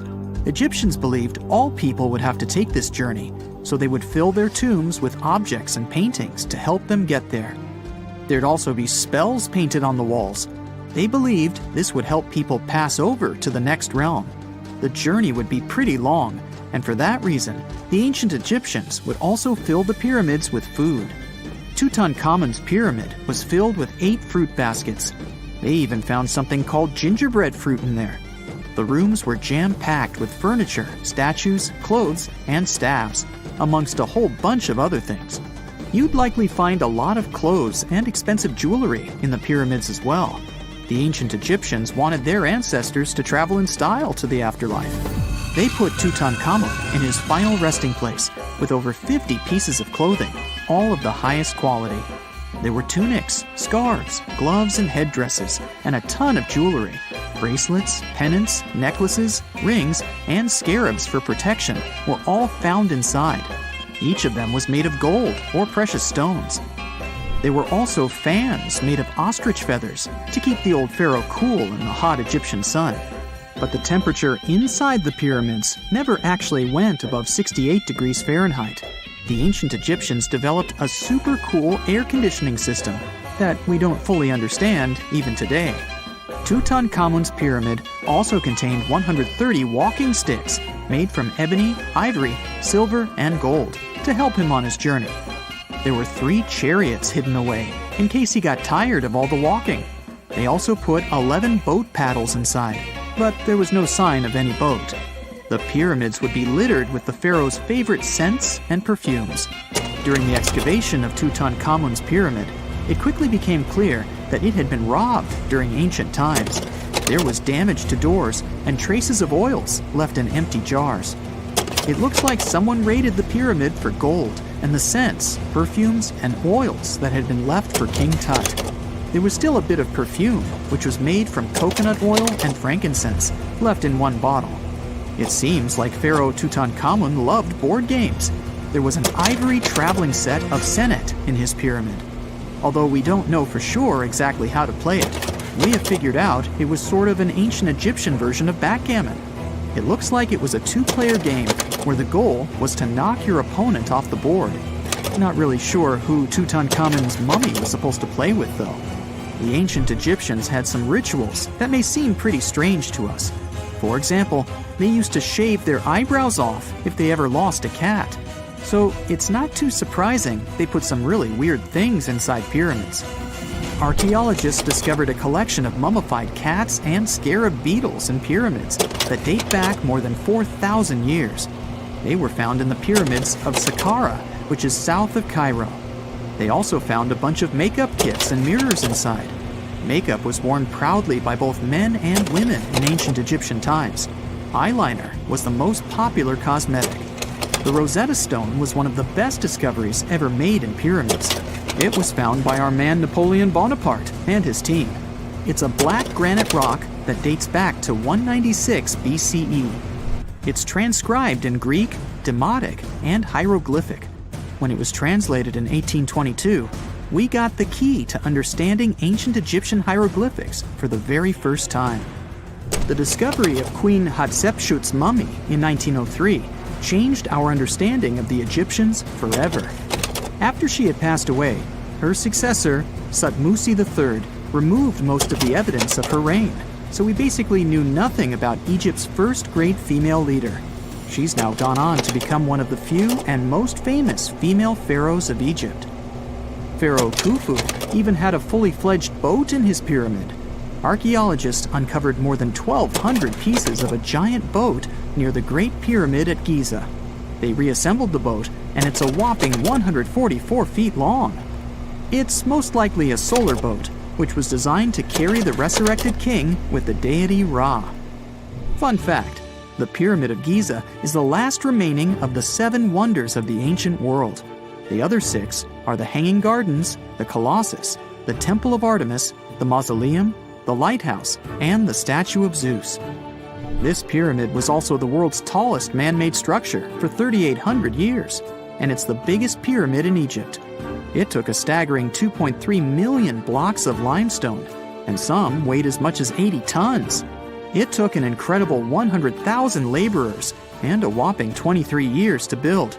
Its original height was a mega 480 feet. In 2017, archaeologists discovered something weird about Egypt's Great Pyramid.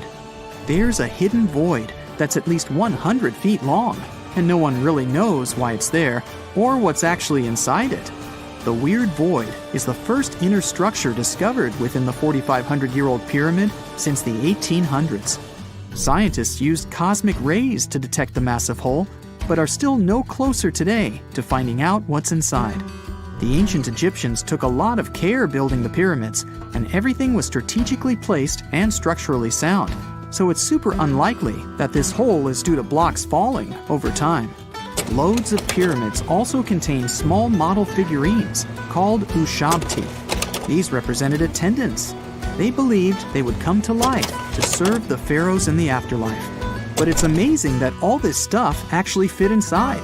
There isn't actually a huge amount of space inside the structures. It's mostly just rock. Clouds of blazing ash obscure the sun. The ground is shaking. People are running in different directions. A volcanic eruption has begun. And it started suddenly. A small, sunny coastal town is facing one of the most devastating natural disasters. The ash will settle. Lava will spill out of the volcano's mouth. And within a few hours, the ancient city of Pompeii will be in... Wait a minute. People get into cars and drive away. This is not Pompeii. This is a modern town. Huh? Is it possible for a city to get buried during an eruption today? Unfortunately, yes. Welcome to Montserrat, which is also called the Pompeii of the Caribbean. Montserrat is not a city. This is the British Overseas Territory in the Lesser Antilles, one of the Caribbean islands. It has the Soufriere Hills volcano that turned the lives of many residents of the capital, Plymouth, into a nightmare in 1995. But what kind of place is this, and why do people live here at all? The Montserrat area is not very big. It's about 6 times smaller than the Chicago area, and there aren't many people living here. Before 1995, the population of Montserrat was about 15,000 inhabitants. It's not a lot, but the island gathered several different cultures, as it was inhabited by the Irish, Africans, and indigenous people. Montserrat is one of the youngest volcanic islands of the Lesser Antilles. Before 1995, the Soufriere Hills volcano erupted here in the 17th century. Many years had passed since then, so people were not very worried about its new awakening. They rested, worked, had fun, went boating to other islands. And all this continued for about 300 years. Then, the serene paradise life ended. In 1995, seismic activity began. It continued for several months and led to an explosive eruption in 1996. Fortunately, no one got hurt, but the real disaster hit in June 1997. Something bad started happening at the top of the Soufriere Hills. At an altitude of about 3,000 feet, the volcano began spitting out ash clouds, rocks, and hot gas, releasing its boiling innards, which were rapidly falling down the steep slope. The locals were terrified. Some people had evacuated from the island by that time. They had to leave their homes and sail away, but some locals stayed and didn't survive. the pyroclastic flow destroyed many buildings, streets, and roads. In case you didn't know, the pyroclastic flow is a dense, thick mix of volcanic ash, lava, and hot gases that moves as an incandescent mass at high speed. It burns and destroys everything in its path. On that day, the pyroclastic flow was moving at 62 miles per hour, with its temperature reaching around 1470 degrees Fahrenheit. Imagine boiling water. Pretty hot, isn't it? And the temperature of that pyroclastic flow was almost 7 times higher. One part of the inhabitants of the island moved to its northern part, and the other migrated to the neighboring islands. Since then, Plymouth has become a ghost town. Thanks to the solidified magma, you can see buildings that seem to have particularly sunk through the ground or stuck in textures. The streets are deserted, and the roads are covered with a thick layer of volcanic mass. After the eruption, only 1,000 people stayed on the island. There are about 4,500 people living there now, all of them in the northern, safe part. The southern side of the island is now called the exclusion zone. It's divided into 5 parts: A, B, C, F, and V, the most dangerous area. Why is it dangerous? Because the volcano is still active. Periodically, it spits out clouds of ash. It can erupt with devastating force at any moment, but that doesn't stop thrill seekers. Montserrat attracts many tourists who like to walk in the picturesque areas near the active volcano. People also love the ghost town. The roofs of houses, spires, and the remains of the clock tower stick out of the solidified lava. Broken windows with torn curtains and dilapidated former hotels attract many tourists. You can enjoy the beautiful tropical northern part of the island and see the apocalyptic picture in its southern part. Locals actively promote tourism and advertise their home as the Pompeii of the Caribbean. Would you like to visit this place? Living next to a volcano is quite risky, but how about living inside a volcano? Near 220 miles south of Tokyo, there's a beautiful island of Aogashima, most of which is occupied by an active volcano. But how can people live inside a volcano and not be afraid? The answer is simple. This place is too beautiful. Besides, the last major eruption occurred there at the end of the 18th century. People don't live right inside the crater. That would be too much. A small settlement is located inside the outer wall of the crater, far from the geothermal activity and quite far from the dangerous peak. But it's still a pretty extreme place to call home. The population of the island is about 170 people, and they're not going to leave. Here you can find only one shop, one post office, free camping, and a couple of guest houses and 3 bars.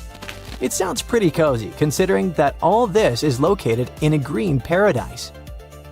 But in 1785, this paradise resembled Pompeii during the infamous catastrophe. According to stories and remaining records, the first tremors occurred on May 18 or so. It was a warning of the impending disaster. At that time, 327 residents lived in Aogashima. It's not known whether they attached importance to the small earthquake, but they continued to live peacefully for another couple of weeks. The volcano's activity increased. The disaster was inevitable, so evacuation from the island began on June 4. Unfortunately, it was too late. There were earthquakes, terrible roars, and streams of hot lava that covered trees, roads, and houses. Many didn't survive that day. And still, the descendants of those who escaped from the island that day now reside in Aogashima. Aren't they afraid of another eruption? They look at this situation differently. Nothing can stop nature, so there's no point in resisting. And if there's no eruption, then it's better to enjoy the picturesque views and the relaxed rhythm of the island. Few people live there, and there's almost no urban entertainment. But still, you can find what to do. In the afternoon, you can walk along the Green Mountain Range and enjoy the view of the Philippine Sea. You will feel one with nature, beautiful birds, the warm sun, and the physical exertion of the trip. It will all charge you with energy and inspiration. You can also go fishing, camping, or chat with the locals. At night, you can look at the stars. The night sky is perfect in Aogashima. Away from city lights, there's a low level of light pollution. A detailed star map can help you study celestial bodies without a telescope. Since the place is essentially an active volcano, you can find many geothermal springs there. One of the coolest and most popular places to visit is Aogashima Furiai. It's a sauna that uses volcanic energy to maintain high temperatures in the steam rooms. And outside the rooms, you can also find hot air vents for cooking. How about an omelet fried in volcanic heat? Sounds appealing. Of course, it's quite difficult to get to this place since Aogashima is a very remote island. You first need to get to the nearest larger island, Hachichojima. There are regular flights to it directly from Tokyo. You can also choose a more romantic trip and take an overnight ferry. It's only 2.5 hours by boat between Hachichojima and Aogashima. But if you've spent enough money, you can pay for a helicopter trip and spend a mere 20 minutes to get there. It wouldn't be surprising if you wanted to stay on the island forever after visiting it for the first time. A measured life in nature or the bustle of the concrete jungle? Which one would you choose? But don't forget that at any moment you can feel the ground tremble. But let's hope there won't be any eruptions soon. Not many civilizations are as mysterious as ancient Egypt. A powerful empire that lasted over 3,000 years. It gave us pyramids that still stand and myths that still inspire. It's one of the most explored places on Earth, yet somehow we still find exciting stuff. In Abydos, archaeologists just uncovered a 3,600-year-old royal tomb. It's huge! It has golden hieroglyphs of deities covering the entrance. But the pharaoh's name? It's not there. It's missing. Who was this ruler? And what new chapter could this open in Egypt's story? If there's one place in Egypt where the line between life and demise feels thinner, it's Abydos. To the ancient Egyptians, this was sacred ground. They believed it was the burial place of Osiris, the god who literally passed away, had his remains separated, and came back to life to rule the underworld. Because of that, Abydos became Egypt's spiritual gathering place. Pharaohs built amazing temples here, like the Temple of Seti, famous for its King's List, a wall that has the names of 76 pharaohs carved in it. Pilgrims came from across Egypt, leaving offerings and participating in Osiris festivals, where his demise and rebirth were ritually reenacted. It wasn't just symbolic worship, it was Egypt's version of Comic-Con. But instead of cosplaying superheroes, people reenacted gods coming back to life. Obviously, pharaohs competed to be buried as close to Osiris as possible. Abydos became part cemetery, part holy city, part afterlife insurance policy. Fast forward thousands of years, and we still uncover remarkable stuff around Abydos. That's the case with the recently discovered tomb. In early 2025, a joint team of researchers from the US and Egypt decided to dig beneath a rocky rise ominously called Anubis Mountain. You remember Anubis, the jackal-headed deity who guarded cemeteries. The uncovered royal burial was hidden 23 feet below the surface. Sadly, even though it eluded archaeologists for so long, robbers had already taken away with treasures ages ago. They could definitely tell this was a tomb of someone super important. Similar to how you can walk around a mansion with no furniture but still deduce that someone rich must have lived there. The chamber had mud brick vaults rising over 16 feet. That's taller than a female giraffe standing upright. For something built 36 centuries ago, it still felt enormous. However, when you remember that Egyptians were masters of architecture, nothing seems surprising. So no treasures, no golden mask, and sadly, no name. The cartouche that should have spelled the king's identity was unreadable. Egyptian tombs usually bragged about who was inside. In ancient Egypt, a cartouche was basically a big oval name tag for kings wrapped in hieroglyphs. Think of them as VIP passes that worked in both this life and the next. Without it, your soul couldn't check into the afterlife hotel.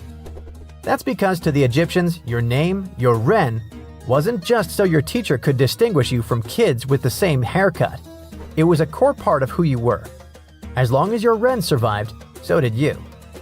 To have your name forgotten was considered a fate worse than passing away. A soul cannot journey without a name. That's why you'd see cartouches all over the place, on temples, obelisks, jewelry, statues, and tomb walls. It wasn't there just for the marketing. It kept the pharaoh's presence front and center everywhere you looked. Imagine building a massive tomb only for 3,600 years later to walk in and go, who is this guy again? Not cool at all. That's why it's fair to imagine our nameless pharaoh haunting the robbers for all eternity. So yeah, cartouche was considered very significant. One of the most famous and mind-blowing examples comes from the tomb of Thutmose III. His burial chamber and sarcophagus were literally shaped like a cartouche. In other words, the entire room was a living architectural symbol of his name. Thankfully, in the recently discovered tomb, not everything was erased. Painted in golden hues at the entrance were two familiar guardians, deities Isis and Nephthys. Isis was the magician who stitched Osiris back together and breathed life into him. Nephthys, her sister, was the eternal mourner and protector of the mummy. Together, they promised that whoever rested here would not face the afterlife alone, and it's one additional proof of the importance of the mysterious pharaoh. So, who could this be? To answer that, we need to go down history lane. This tomb dates back to Egypt's messy chapter called the Second Intermediate Period. Instead of one ruler in charge, the country had many rival kingdoms, each with its own little power base, like a real-life Egyptian version of Game of Thrones. And right in the middle of that chaos was Abydos. For a while, it was home to its own line of kings, the so-called Abydos dynasty. Those weren't the pyramid builders everyone knows, and that's why they're so mysterious. They left behind almost nothing. No great monuments, no sprawling cities, just fragments of names on broken blocks. For centuries, many scholars even doubted they existed at all. That sorta changed in 2014, when archaeologists uncovered the tomb of Senebkay, one of those shadowy kings. Now, everything we know about Senebkay points to him having quite a story to tell. His bones revealed 18 deep wounds, the kind you get in battle. He had blows to his skull, back, and hands, and likely lost his life fighting, making him one of the few pharaohs we know who sadly fell in combat. His tomb was modest, with reused artifacts from earlier kings, but it delivered one priceless thing: proof. Until Senebkay, the Abydos dynasty was just a theory. With him, it became real. And that's why the new discovery could be a big deal. The newly uncovered royal tomb at Abydos shares the same layout and style as Senebkay's. It has limestone chambers, mud brick vaults, and protective deities, although it's much bigger. Which again raises the possibility that we're looking at an even earlier, more powerful ruler of Abydos. Whoever he was, he wanted to be remembered alongside the greats. Which is ironic, because it seems that history tried erasing him. Perhaps additional findings alongside his tomb could tell us more. Yes, there's more, and it's actually pretty cool. Not far from Abydos, in the village of Banawit, archaeologists uncovered a Roman-era pottery workshop. Yeah, you heard that right, a pottery factory close to a pharaoh's burial ground. The site had huge clay kilns, storage rooms, and even broken shards called ostraca. They were basically ancient sticky notes, except instead of shopping lists, those had receipts scratched onto them in Greek and Demotic Egyptian. Little records of everyday transactions, the kind of thing you'd never expect to find near a lost dynasty king. Honestly, the potters missed a chance. Forget boring receipts, they should have been selling Osiris's mugs and Anubis figurines to pilgrims and tourists. But that's not all. It seems that centuries later, during the medieval period, the same ground became a cemetery. Archaeologists found mud brick graves with skeletal remains. This could mean that Abydos kept its aura of significance for hundreds of years after the Age of Pharaohs. So why this hill again and again? Is this place really a getaway to the afterlife? It is, after all, the very place where Osiris is said to rest. That belief lingered like a shadow for thousands of years, strong enough to pull in pharaohs and later medieval families. Different rituals, same sacred ground. Although, to be fair, the Romans weren't here for Osiris. They came to make pots. The story of Abydos is not over. The excavations will continue, and who knows what else could be discovered in the future. Today, archaeologists are armed with tools that are basically X-ray glasses for the desert. Every scan could reveal a hidden chamber, or if we're lucky, finally give our nameless pharaoh his wren back to him. In fact, I became strangely invested in finding out who he was. So let's hope for some news soon. It's only a matter of time. Do you have your own theories? Let me know. Scientists found an entire city of Gyengola that was hidden beneath the dense jungles of Mexico for 600 years. It covers 360 hectares, had over 1,000 buildings, 2.5 miles of defensive walls, a network of internal roads, and a well-planned urban layout with temples and ball courts, and separate neighborhoods for the elites and commoners. For centuries, people believed there was just an abandoned fortress there, based on stories passed on from generation to generation. Until recently, there was no way to see how truly huge it was without spending years on the ground. But thanks to the new technology, a remote sensing tool called LiDAR, they got a 3D model of the area in just 2 hours from a plane. Gyengola was built between the years 1350 and 1521. It was a crucially important place for the Zapotec people, a group that had lived in the area since around 700 BCE. In Gyengola, families lived together in homes with big patios in the middle, surrounded by rooms.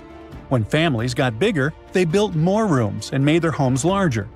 The study found that both the leaders and regular people worked together to make the city better.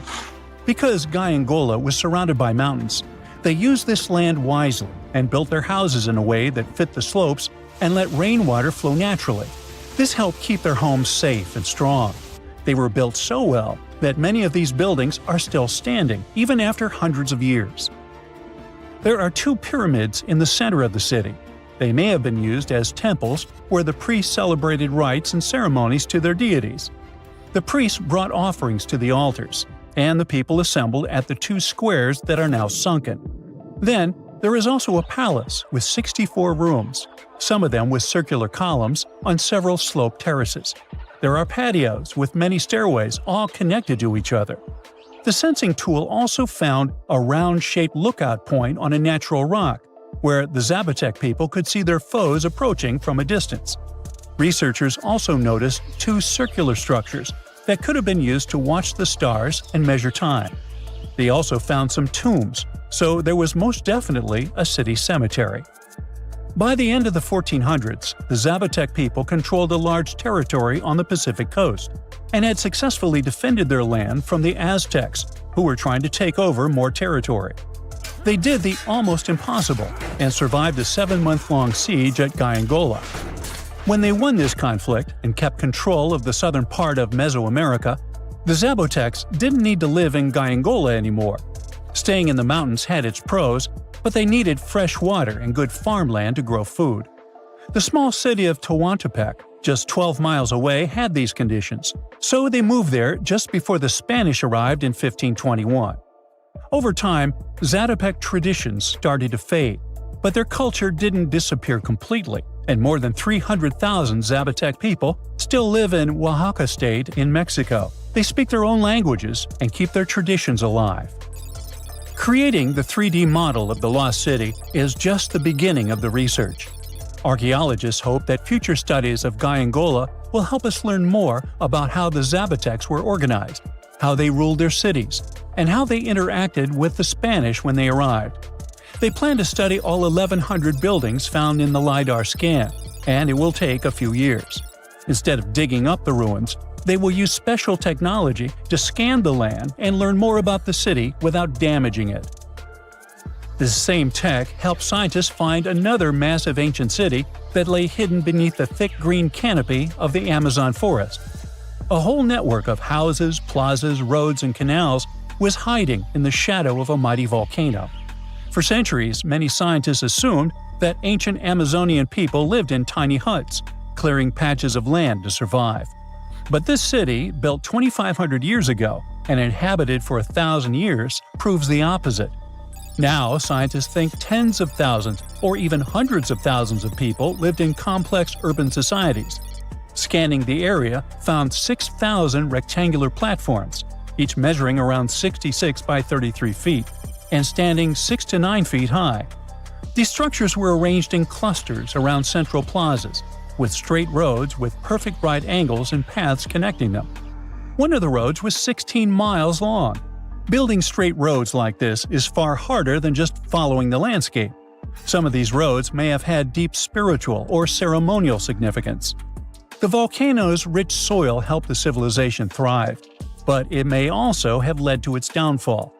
Researchers also found signs of threats to the cities, such as ditches that blocked entrances to the settlements. Maybe some people living nearby were trying to get in. The next step for the researchers will be studying the adjoining 116 square miles to know more about this large, complex society that could be bigger than the well-known Mayan societies in Mexico and Central America. Meanwhile, in 1963, a man in Turkey discovered an ancient city while renovating his own house. He knocked down a wall in his basement and found a mysterious room. He kept digging and saw a tunnel.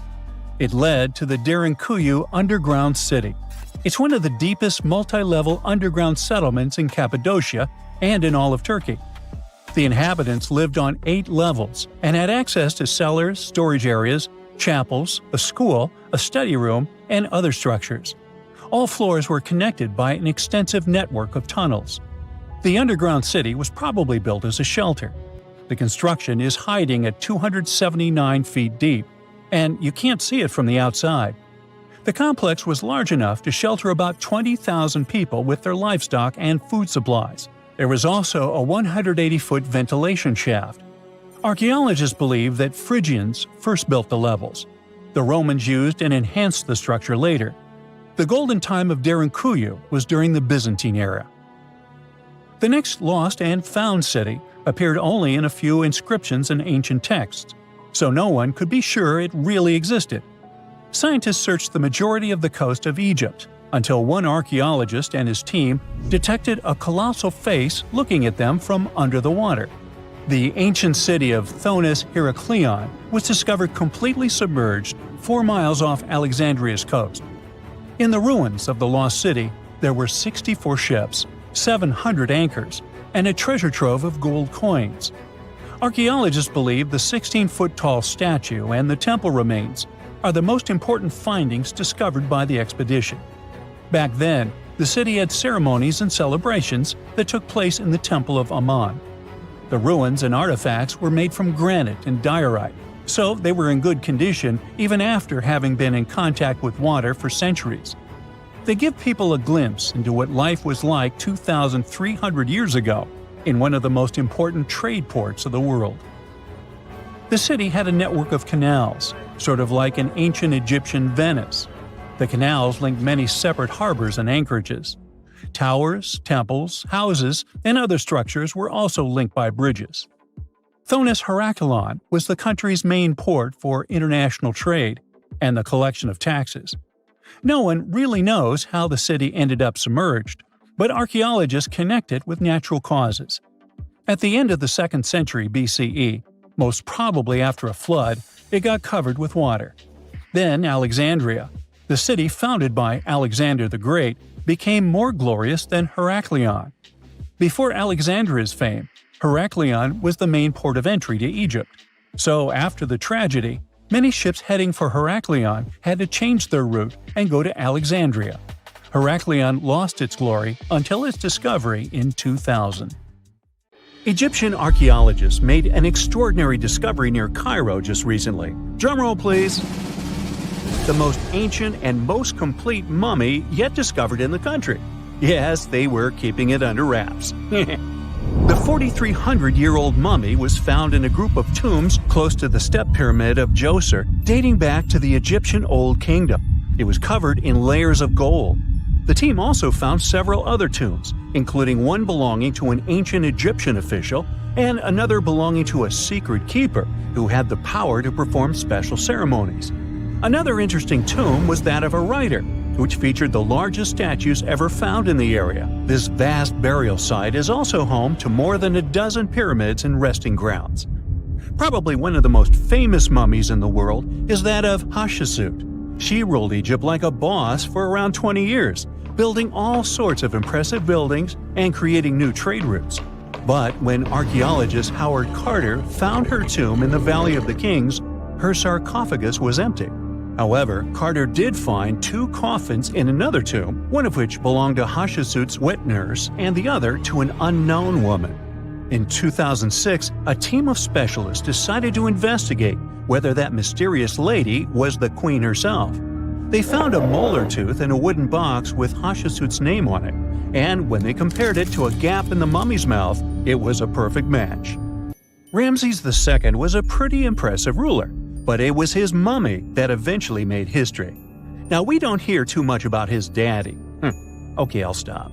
Ramses is considered to be the most powerful pharaoh in all of Egypt, as he reigned for a whopping 6 decades. He also lived to be over 90 years old. Now that's pretty amazing, considering the time he lived in. Ramses II supposedly had over 100 offspring too. Talk about a big family. When he passed away, his body was originally buried in the Valley of the Kings, but some sneaky guys tried to rob his tomb of all his treasures. Officials back in the day weren't having any of that though, so they moved his body to a secret location to keep it safe. Fast forward to the 1800s, and Ramses II's mummy was discovered along with a bunch of other rulers and important officials. But it wasn't in the best condition, so archaeologists flew it to Paris to get it, pampered. Problem was, he couldn't just be transported into another country. The only solution available was to give Ramses II his own passport. His occupation was listed as king, and the document even featured his photo.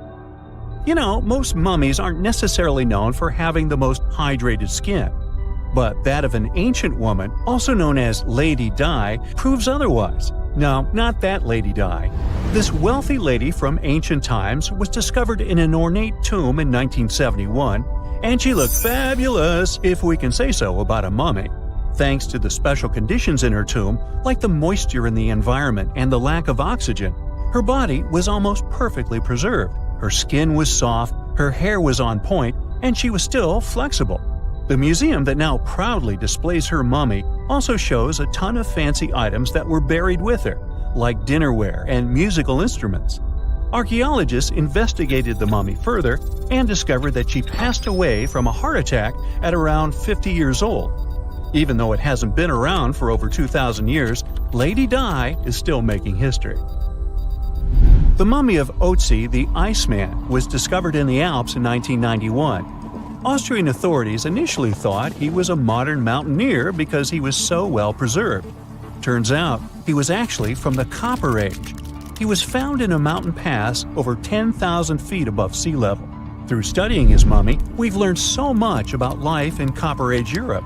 For example, we know that he was a native of Central Europe and enjoyed eating meat.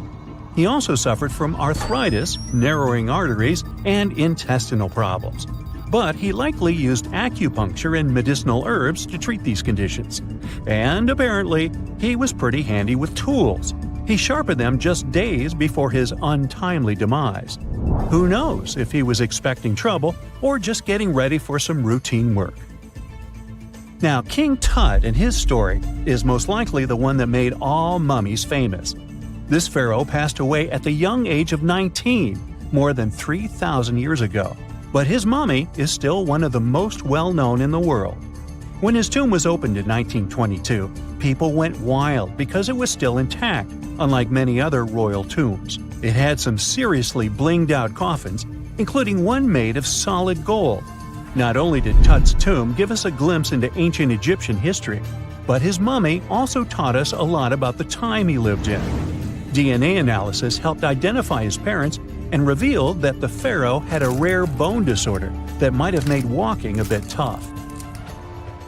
Now, Ginger is most likely one of the coolest mummies you'll ever hear about. He's like a time traveler from 5,000 years ago who's still looking fly with his golden hair and perfectly preserved nails.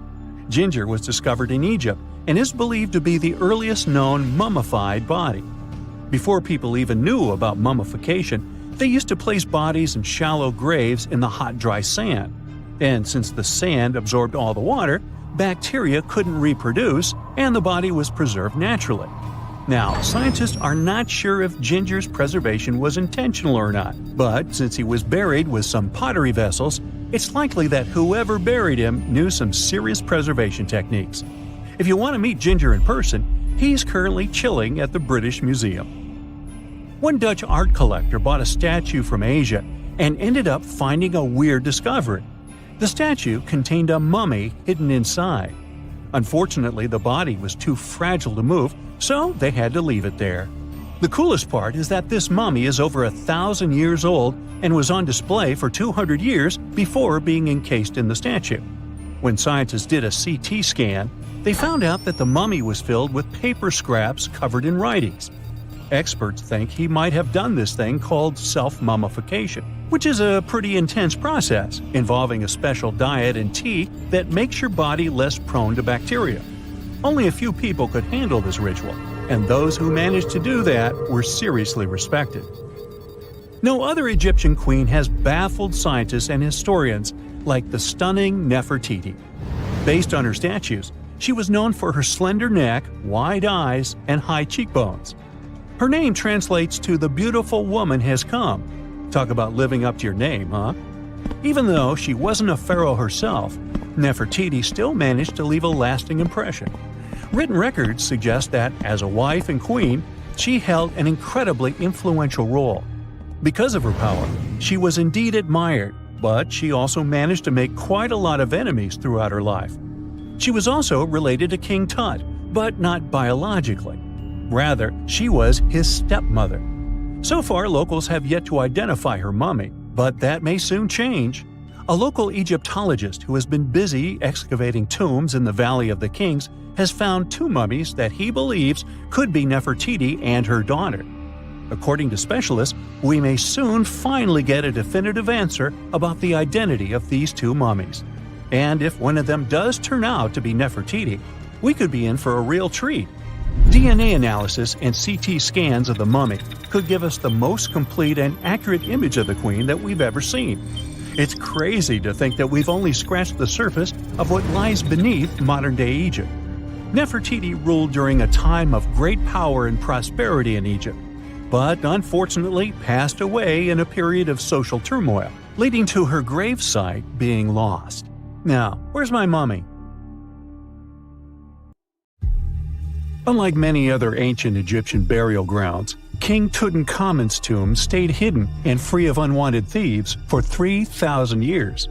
One reason was that the tomb was smaller than average and tucked away in a place called the Valley of the Kings. This area was already being extensively explored by the time they stumbled upon Tut's spot.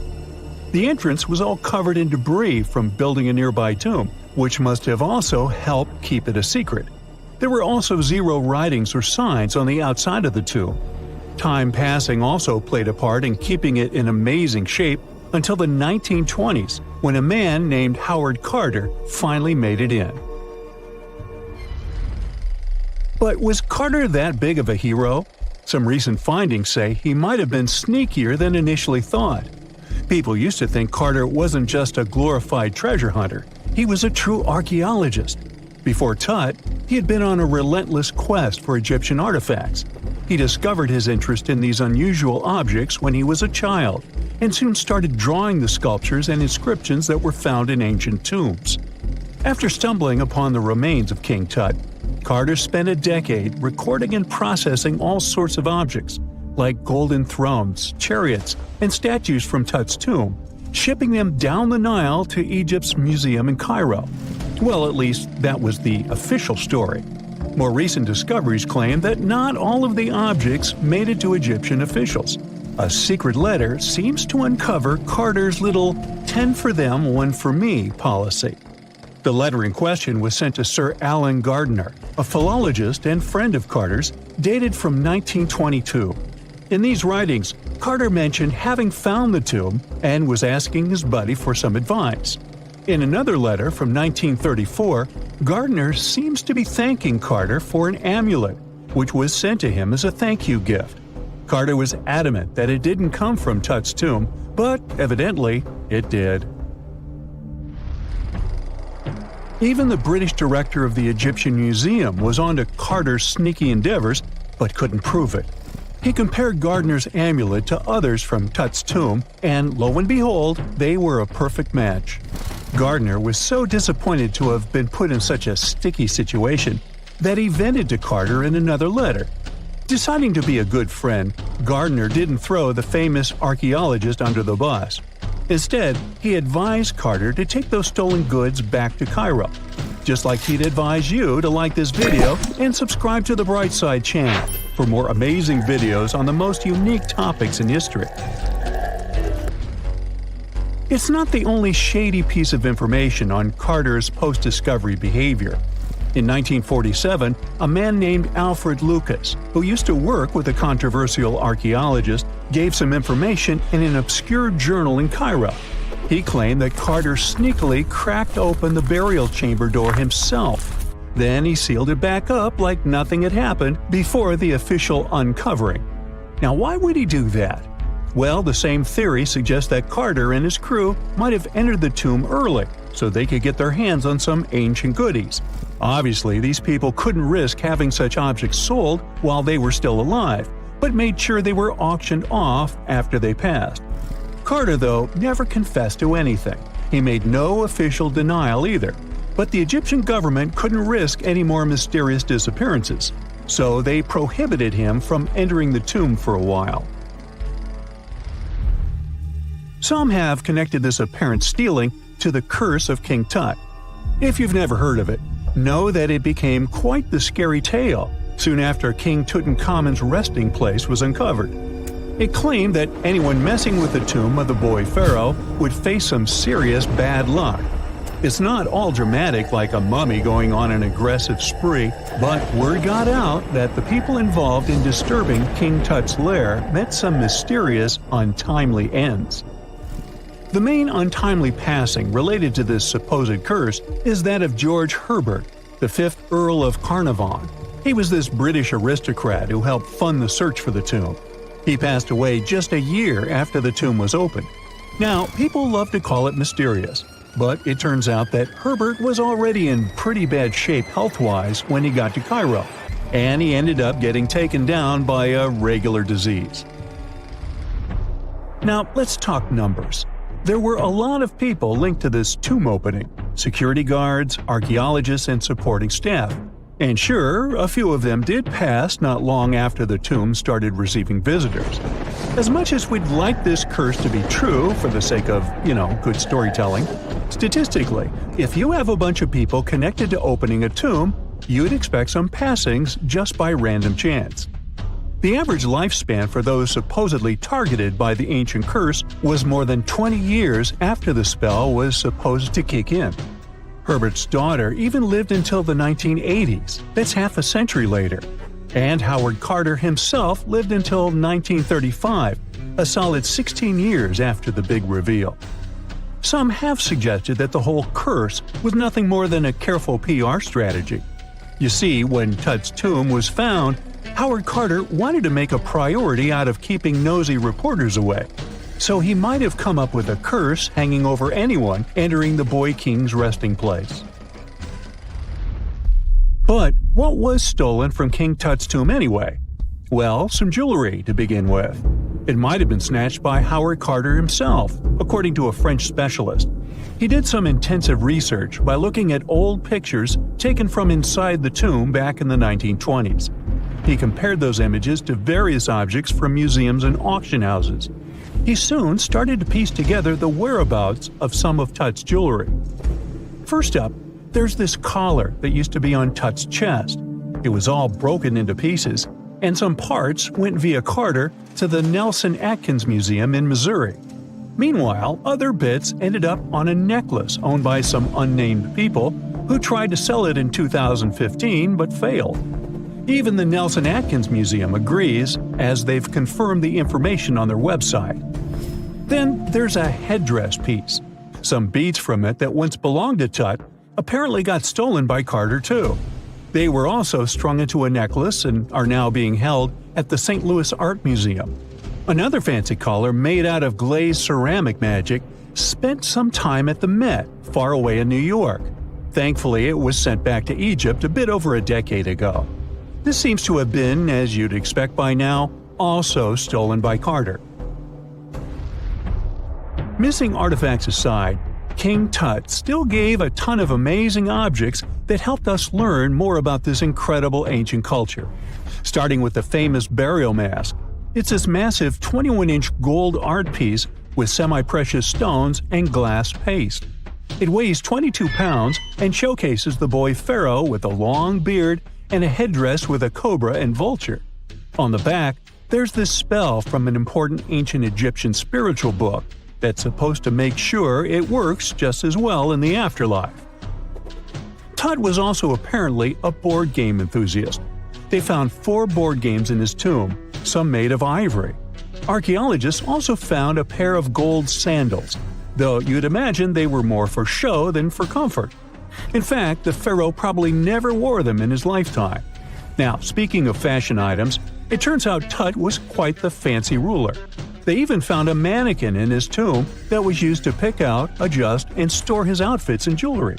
The boy king seemed to have also enjoyed some music, based on the 2 trumpets historians found in his tomb. Though they were played back in 1935 in a BBC broadcast, the instruments are today considered too fragile to be maneuvered. Ever since Plato wrote about the allegory of Atlantis, humanity has been fascinated with the possibility of the discovery of a thriving underwater civilization. Fancy joining me on a trip to a few historic underwater sites? Let's see what we can find out about ancient civilizations. The first one on our list is what is being called the underwater Stonehenge. Scientists have recently discovered a mysterious pile of cairns that stretch for miles under the shimmering waters of Lake Constance at the borders of Switzerland, Germany, and Austria. Archaeologists began to explore the site back in 2015, and they haven't been able to understand yet what it was actually used for. What they do know is that there is a 12-mile line of 170 human-made stone cairns under Lake Constance. Scientists say this was most likely the result of a combined work of several villages. The cairn site was probably used for some collective purpose. The formations are huge. Some of them are several dozen feet wide. The most amazing discovery so far is that the site dates back to around 5,500 years ago. Now, what were we humans doing back then? We were living in the prime years of the so-called Stone Age. We were beginning to make artifacts from stone and use them to hunt and eat. Can you imagine what a knife and fork might have looked like back in those days? It's no coincidence that scientists call this site the underwater Stonehenge, though. Both sites are believed to have been built around the same period of time.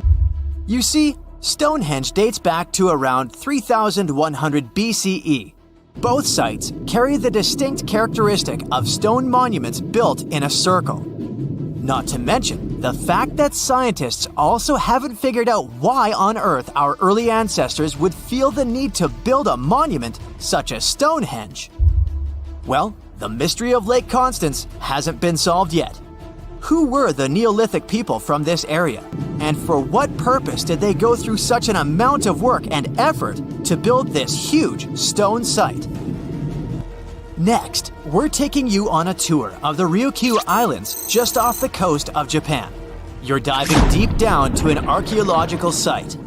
But I should warn you, the waters of the Pacific Ocean are far from smooth. It doesn't take long before you see a huge structure, thanks to the sunlight shining down on the seabed. At first, it looks like Machu Picchu's ruins located across the globe in Peru. As you approach the site, you slowly figure out its forms. A pyramid-shaped structure, arches, staircases. It's something that could have easily been a palace or a castle. Could this be a sign of human activity? What you've just seen is known today as the Yonaguni Monument. It also goes by the name of Japan's Atlantis. The entire monument is about the size of 5 soccer fields and the height of a 5-story building. Its most surprising feature is its expanse of terraces.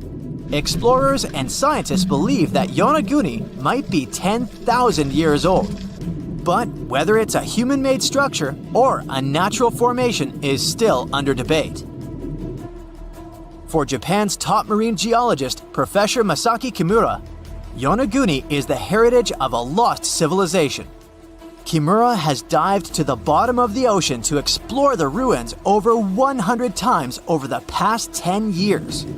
According to him, there are clear signs of human activity down there.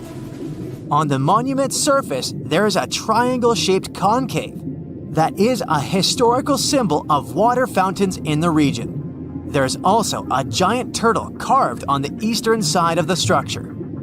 And, according to Kimura, turtles have an important cultural meaning. Several pieces of stone tools have been recovered from the site.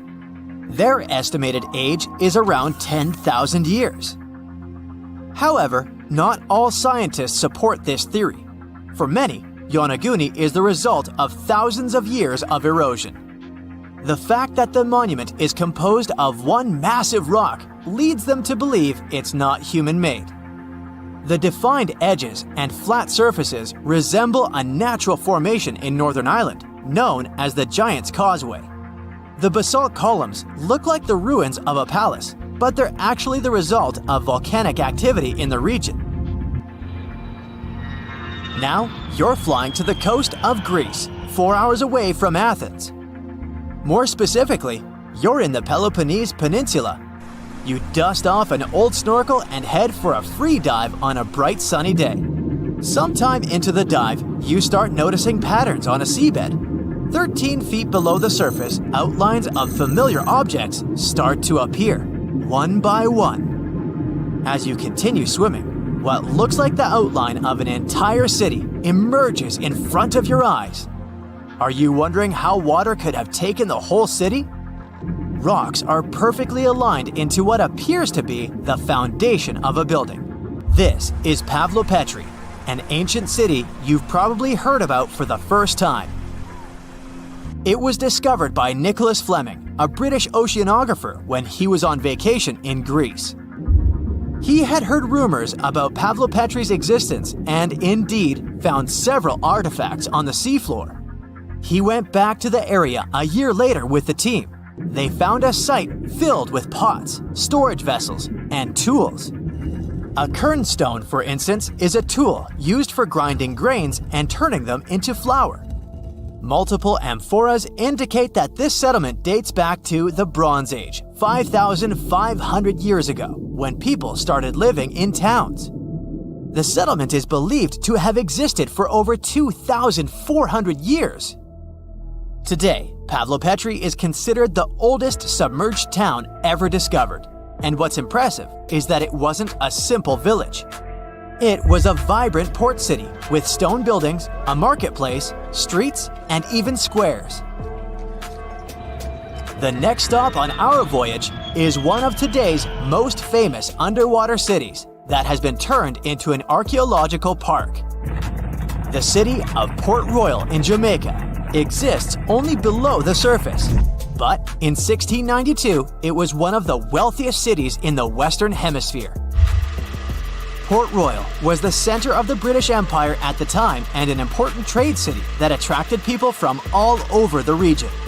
It was also home to real-life pirates of the Caribbean. On the morning of June 7, 1692, the people of Port Royal met a different fate than they had probably expected. The city woke up shaking. People were thrown out of their beds by the power of a massive earthquake, ranking 7.5 on a Richter scale. One survivor said he had seen Earth opening up and swallowing the whole town. What he said could be true, as the city was mainly built on sand. The ground swallowed buildings, roads, you name it. Geysers erupted, and finally, waves as big as 10-story buildings hit the city. About 33 acres of the city disappeared under the water. Amazingly, most of its 17th century remains are still in good condition under 40 feet of water. Archaeologists have found taverns, storage rooms, kitchens, and recreational buildings used for diverse purposes. You can also see a grand lion statue, a submerged bridge, and many picturesque arches. Of course, I saved the best for last: India. Just off its coast lies another sunken marvel. A site known as the Lost City of Cambay is located in the Gulf with a similar name. It remained undiscovered until 2001, when the National Institute of Ocean Technology made a routine water assessment. With the help of sonar technology, which sends a wave sound to the bottom of the sea, they found something far beneath the surface. Images showed well-defined geometric shapes spread along a 5-mile stretch. The remains date to more than 9,500 years ago, meaning this civilization was lost at around the end of the Ice Age.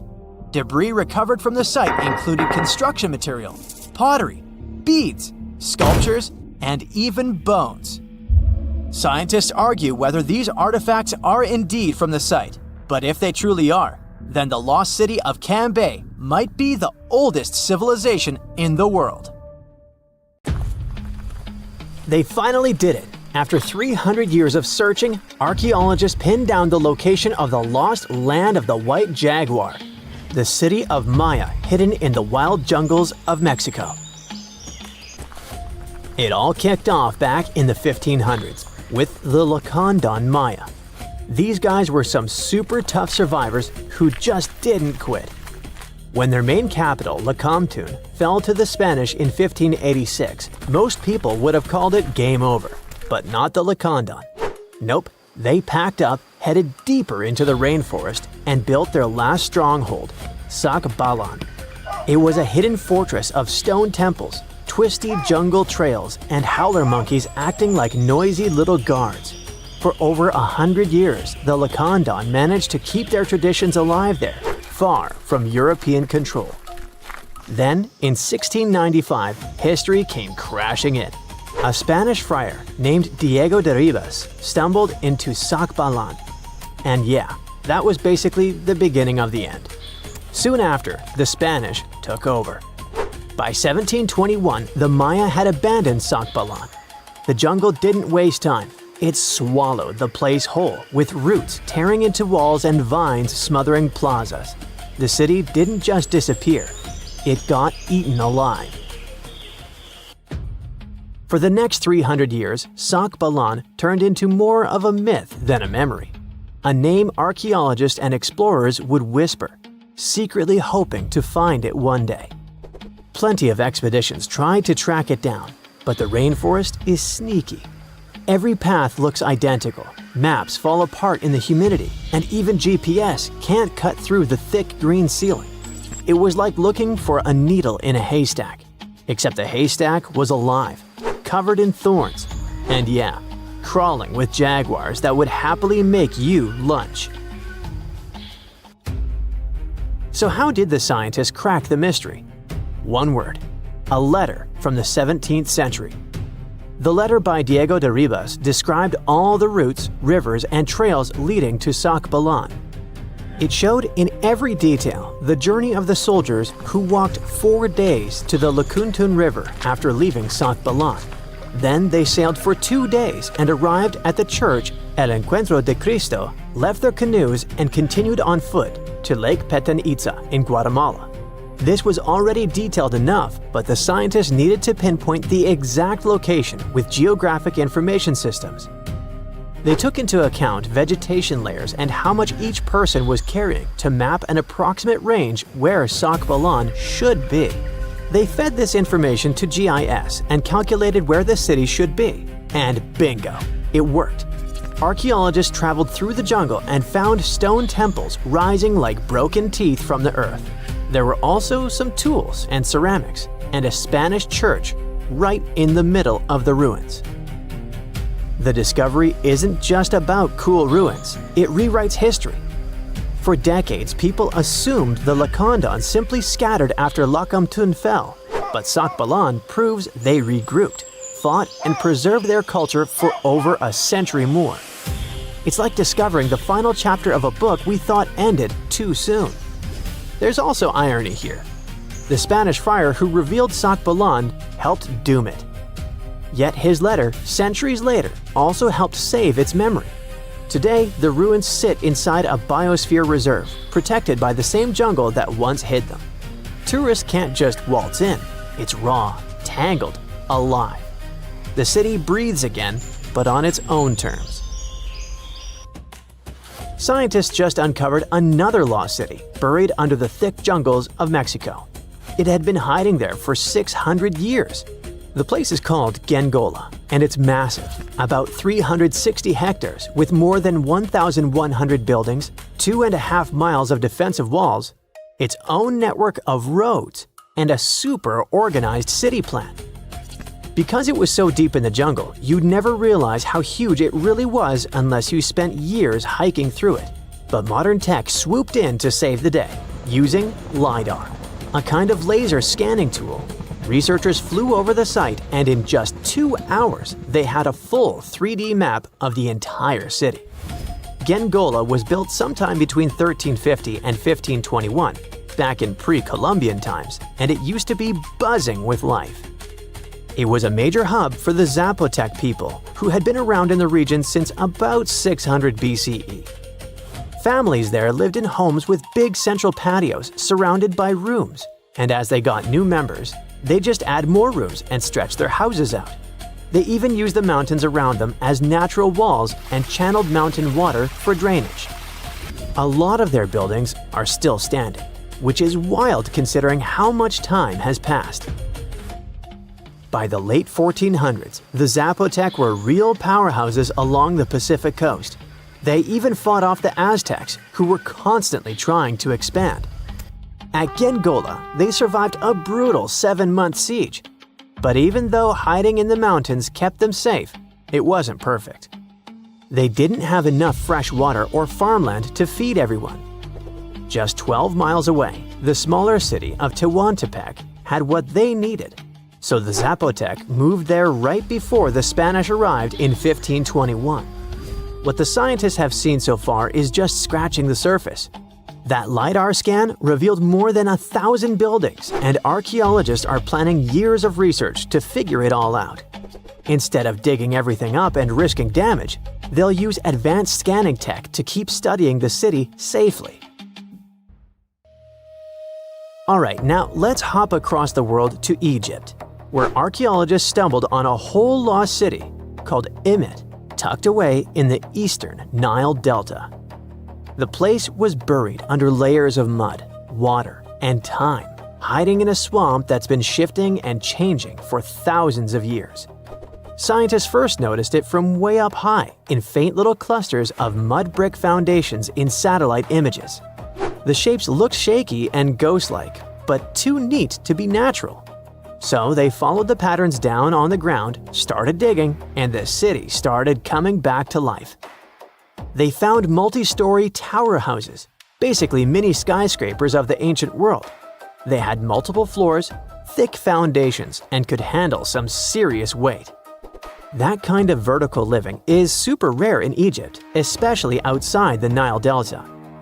It showed that people in Imit weren't just spreading across the land, but stacking upward, which means the city was packed, carefully planned, and way more urban than anyone thought for that time.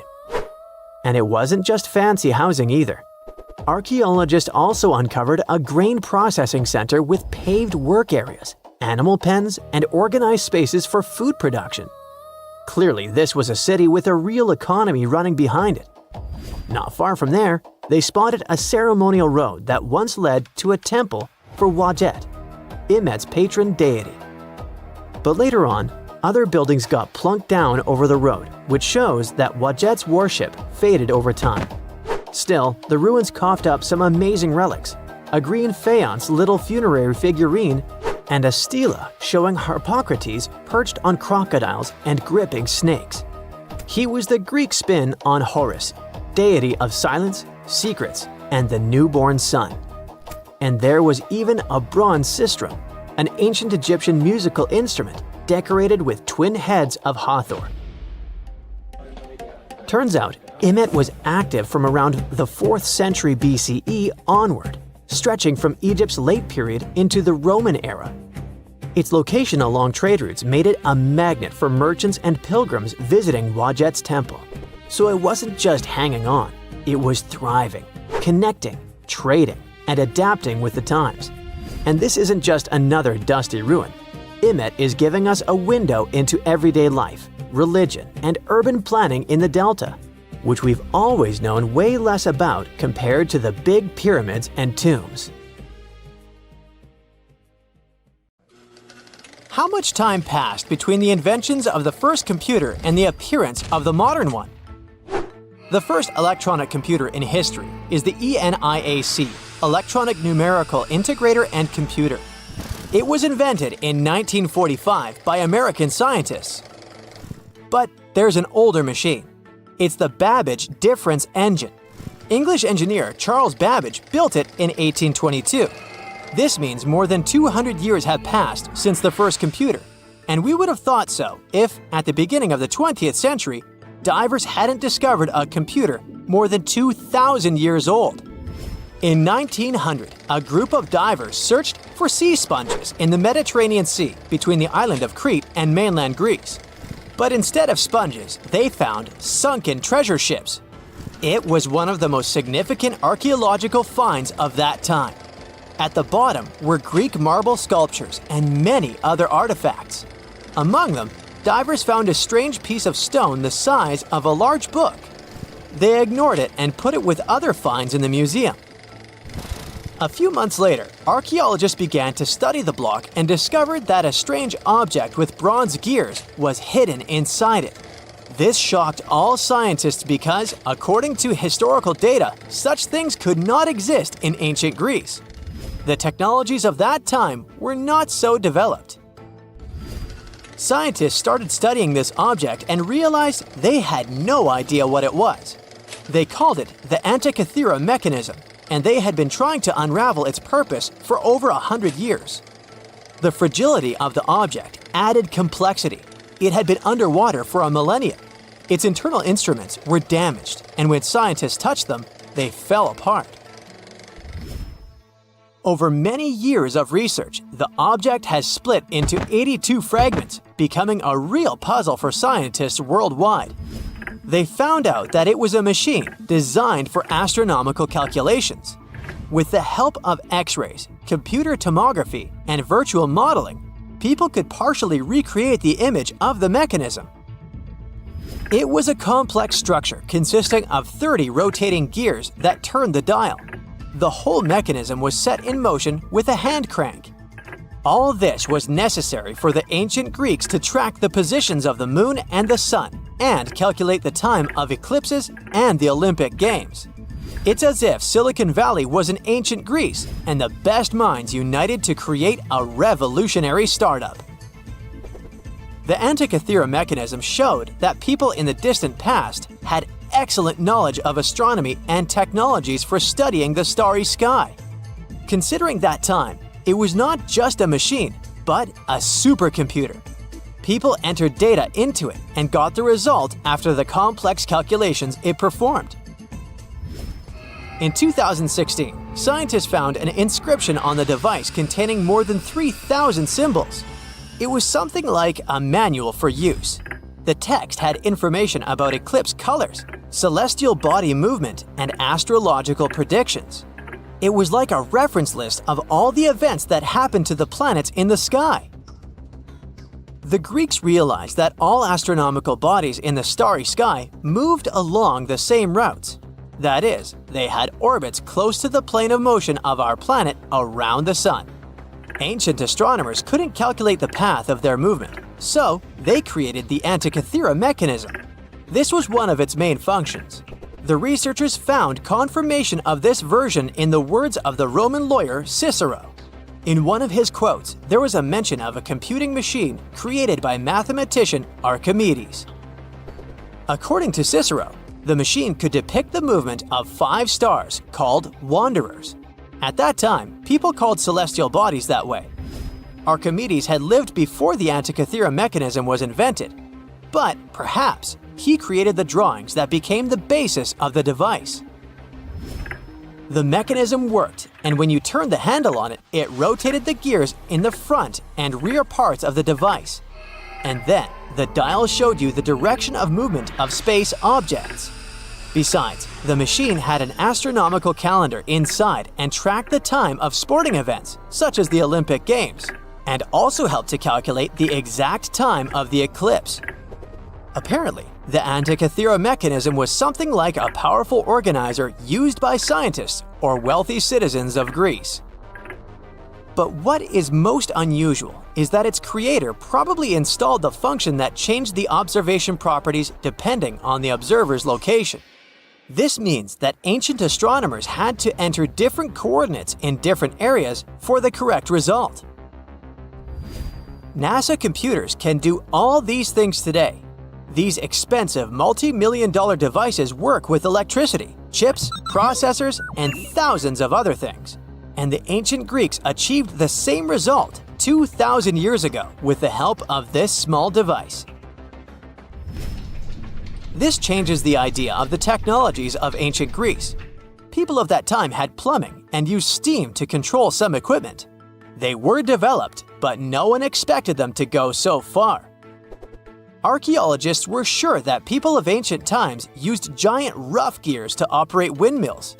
And now, it turns out that they could create small and complex mechanisms that modern scientists couldn't figure out for 100 years.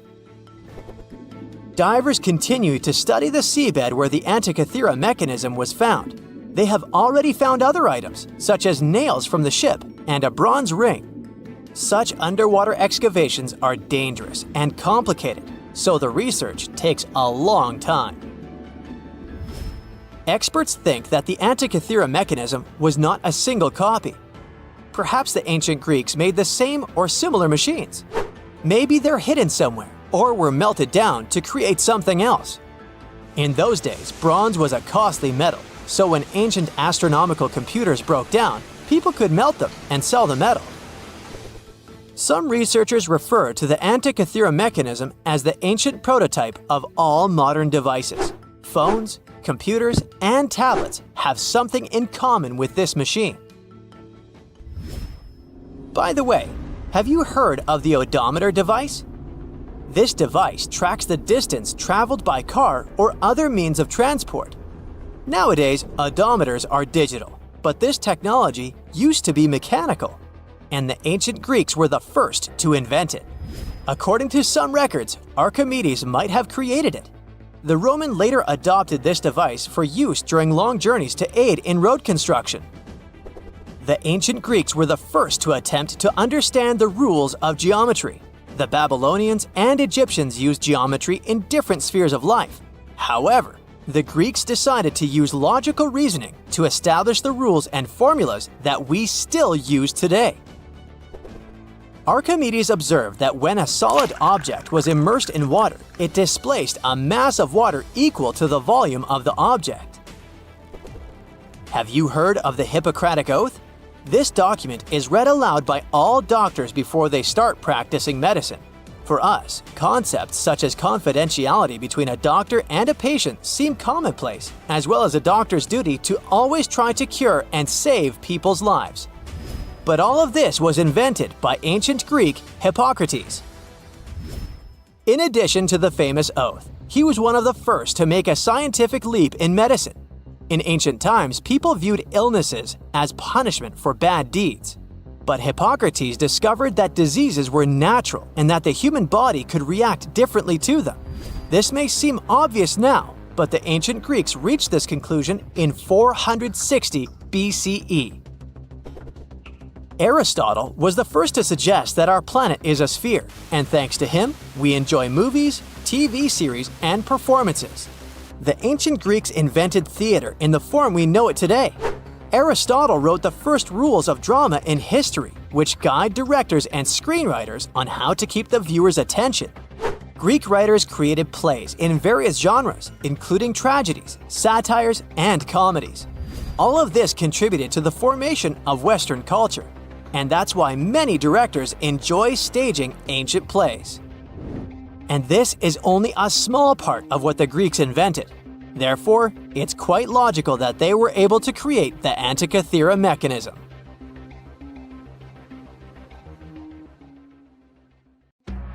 The Sahara Desert is like a Mad Max movie. Scorching heat, endless dunes, and an overall barren wasteland.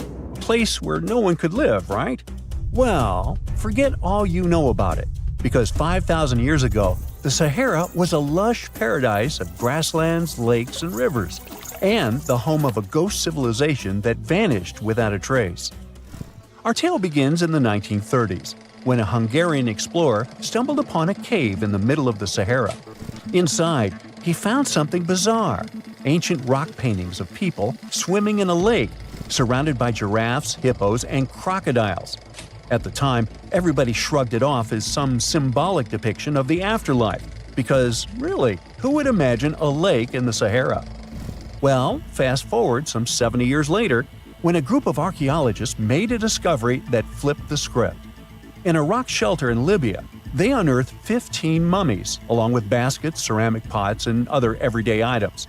This may look like prehistoric junk to most people, but to archaeologists, it was like uncovering a key piece of evidence. Those people weren't just passing through, they lived here.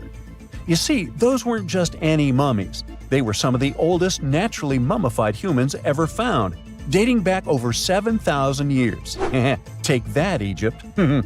Two of them still had readable DNA, preserved thanks to a rare natural mummification process, almost a miracle considering the Sahara's climate's ability to turn everything into, well, beef jerky.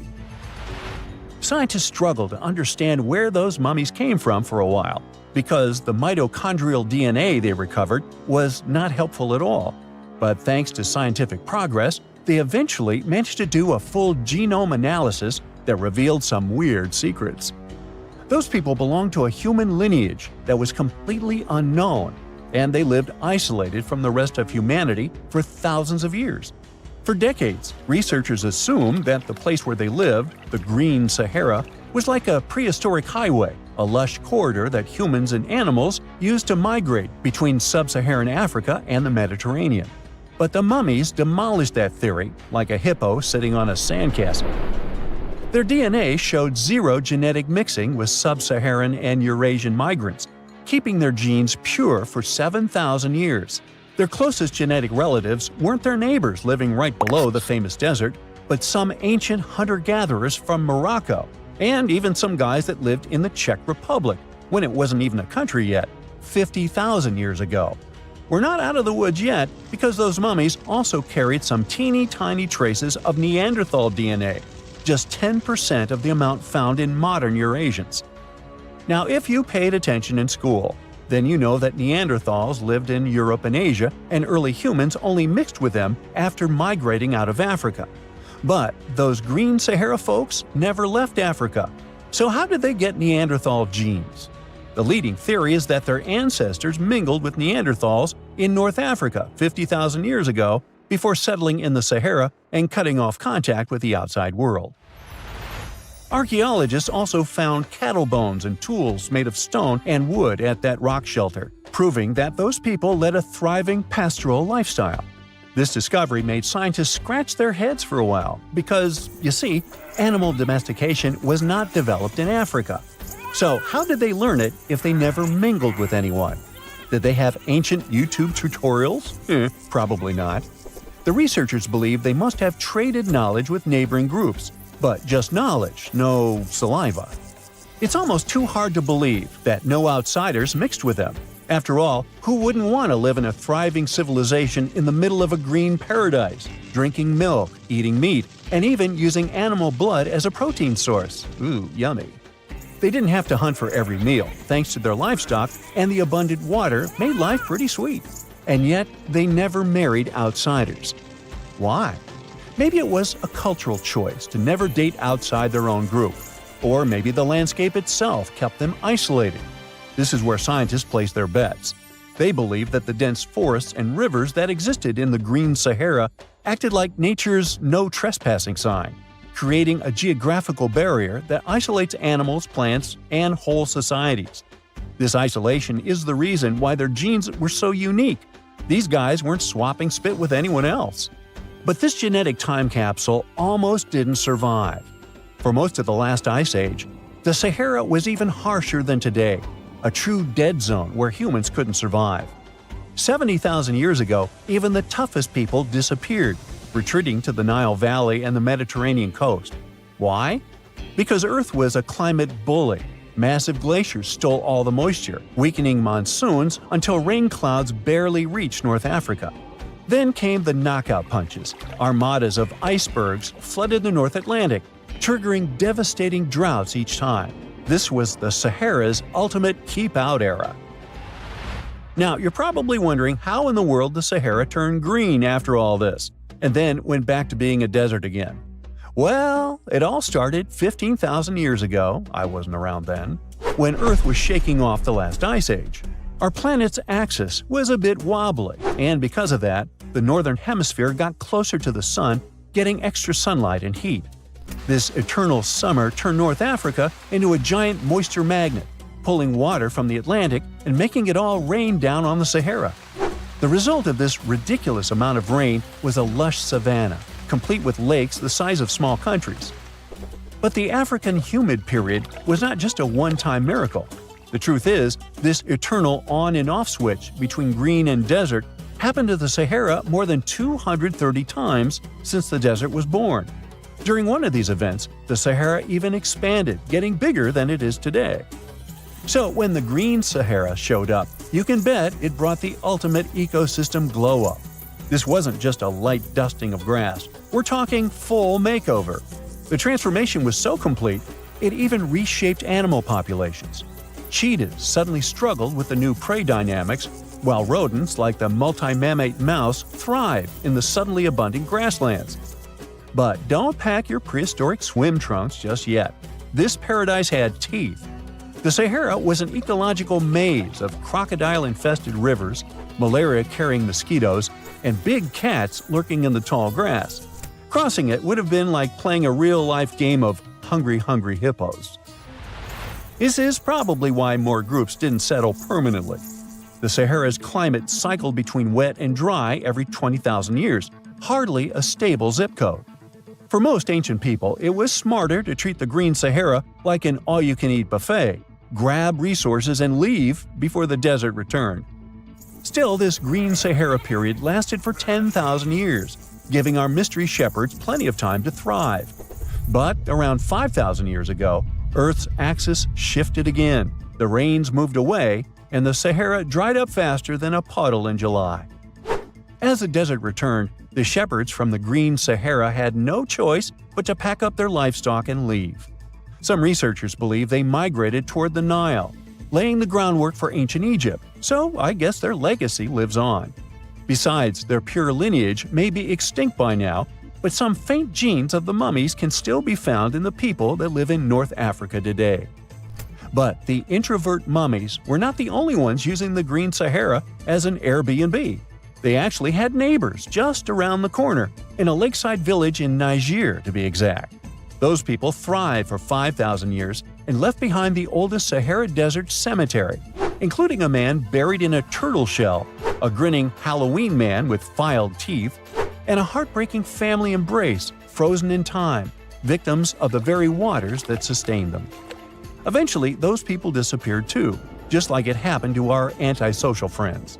This proves that this desert outsmarts everyone, with a landscape that gives paradise with one hand and takes it away with the other. You're digging in Egypt's famous Saqqara necropolis, also known as the ultimate VIP graveyard for pharaohs, when suddenly you find a giant pink door hiding something no one knew existed. Behind this giant stone door, one that wasn't supposed to open, by the way, you find a lost tomb of Egyptian royalty. Alright, history lovers, it's time to buckle up because archaeologists just pulled off something straight out of an Indiana Jones movie. Let's travel all the way to Saqqara, one of Egypt's most mysterious and treasure-packed ancient sites. The star of the show? The prince you've probably never heard of, Prince Userefre, son of King Userkaf. No one important, just, the founder of Egypt's 5th dynasty. No big deal. But the way his tomb was discovered… It all started with a massive door, made of pink granite, no less. But this isn't just a regular stone slab. This thing is about 14 to 15 feet tall and 4 feet wide. A giraffe could easily walk through it. This door is also definitely heavier than your neighbor's SUV. But here's the twist. It wasn't a real door. It was a false door. A symbolic gateway meant to allow the spirit of the deceased to pass between the world of the living and the afterlife. Normally, that's where the story ends. After all, false doors are common in tombs. But this one was extra special. You see, false doors were usually made out of limestone, which was pretty common and found everywhere in Egypt. To build one out of red or pink granite, people had to bring these rocks from a quarry located 400 miles away. And you can bet this wasn't a cheap trip. According to Egyptologists, this is the first time a false door of this size and material has ever been found in Egypt, making it a totally unique piece of architecture. Aside from being super expensive, this one had a surprise behind it too. When the team of researchers investigated further, they realized that this false door actually hid a real entrance. And what did it lead to? A hidden tomb, packed with statues, relics, and secrets from over 4,000 years ago. The tomb belonged to Prince Userefre, but you can call him Wasar-Efra, or Wasar-Efra too. Despite being totally erased from history, this fella was no minor noble. The hieroglyphs on the pink granite door listed him as the hereditary prince, governor of Buto and Nekeb, royal scribe, minister, judge, and priest of chance. Phew! He was like the ancient Egyptian version of Daenerys Targaryen. These inscriptions not only identify his political and religious roles, but also suggest he held significant power in Lower and Upper Egypt, bridging both regions through his titles. One title in particular, the Priest of Seker, links him to the deity of the necropolis, the one with the falcon head. This god was the patron of the living and god of the dead at the same time. So I guess the Forgotten Prince was sort of a big deal, considering that his tomb was placed in such a prestigious location within Saqqara.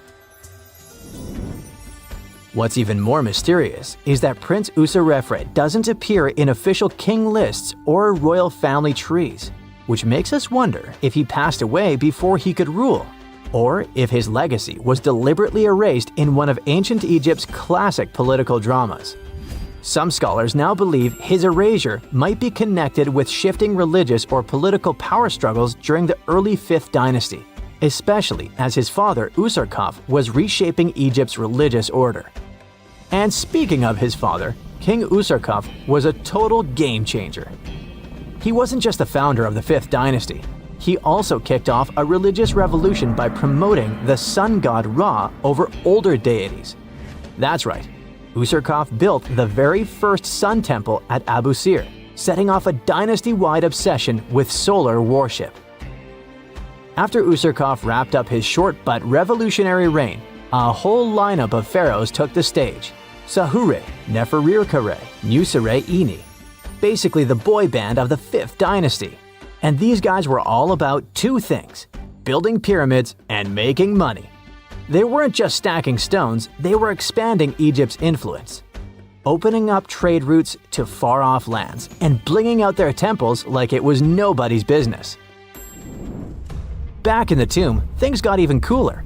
There was a beautiful red granite offering table covered with inscriptions detailing ritual foods, like an eternal menu for the afterlife, because they believed the deceased could magically eat this food. Fun fact, it was the funerary priests and their families that actually ate the food. There were also pottery shards, amulets, and painted walls, but the real showstoppers were the statues. And this is exactly where things get weird, in a good way. The team found statues of King Djoser, the guy who built Egypt's first pyramid, his wife, and their 10 daughters, inside Prince Userefre's tomb. Hold up. Djoser lived a few centuries before Usarkov. So what were his statues doing there? Turns out, scientists don't really know. These statues were built during the reign of King Djoser himself and probably belonged to that first ever built pyramid. Experts believe these statues were probably relocated during the 26th dynasty, thousands of years after Djoser, maybe to protect them from destruction, or maybe because they were still venerated. Basically, ancient Egyptians were hoarders, but classy ones. Scientists also know for a fact that some engravings and statues found there were made way later, which means that this tomb probably turned into a deposit for fancy stuff. Or maybe this was just really ancient interior decorating. Anyway, that wasn't all. There was another pink granite entrance on the eastern side of the tomb, with inscriptions linking back to King Nefertiti, another 5th dynasty pharaoh who also tried to build his own pyramid, but failed. And near this second entrance, archaeologists found something never seen before in Saqqara: a set of 13 pink granite statues, all sitting in a row on a high-backed bench, like they were waiting at the DMV of the afterlife. Some had elevated heads, probably representing the prince's wives, while others were missing their heads entirely. One black granite statue was found upside down. Maybe it had taken a tumble sometime during the tomb's long, quiet centuries underground. According to archaeologists, the positioning and head shapes suggest that these statues followed a strict social hierarchy, with the central figures likely representing higher status individuals, while the headless ones might indicate unfinished work or later vandalism. And speaking of black granite statues, another one was found standing proudly inside the tomb. Based on its design and inscriptions, it looks like it was placed there during the 26th dynasty, the same time those Djoser statues were probably moved in. This suggests the tomb didn't just sit abandoned, it was reused, adapted, and maybe even honored by later generations. And by the way, black granite was associated with Osiris, the god of the underworld, during the late period, which means that this statue's presence is a clue that the tomb was a ritual space long after the prince's death. All of this, giant granite doors, surprise statues, reused tombs, adds up to a truly thrilling find. Prince Userefre may not be a household name yet, but his tomb is now one of the most fascinating ever found in Saqqara. It tells a story not just of the Old Kingdom, but of how ancient Egyptians kept connecting to their past, even thousands of years later. So, what does it all mean? Why hide a tomb behind a fake door? Why pack it with statues from different eras? And who exactly was Prince Userefre? These are the kinds of mysteries that keep archaeologists digging and keep the rest of us fascinated. In the end, this discovery isn't just about one tomb, it's about how much is still waiting beneath the sands of Egypt. As more gets uncovered, we're reminded again and again that ancient history isn't gone. It's just sleeping behind massive pink granite doors.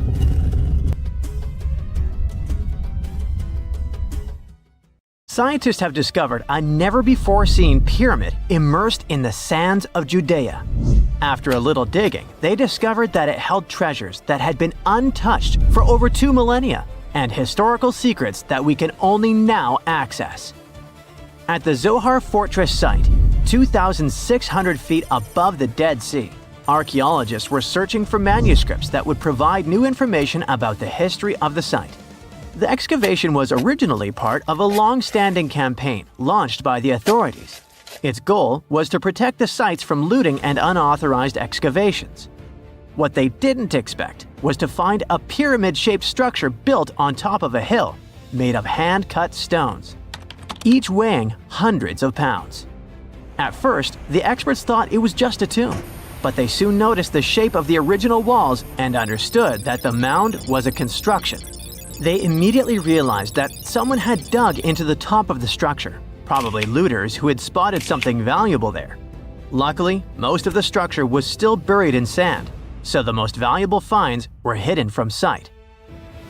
In the first week of excavation, volunteers found fragments of papyrus, bronze vases, and even ancient furniture, which were exceptionally well preserved.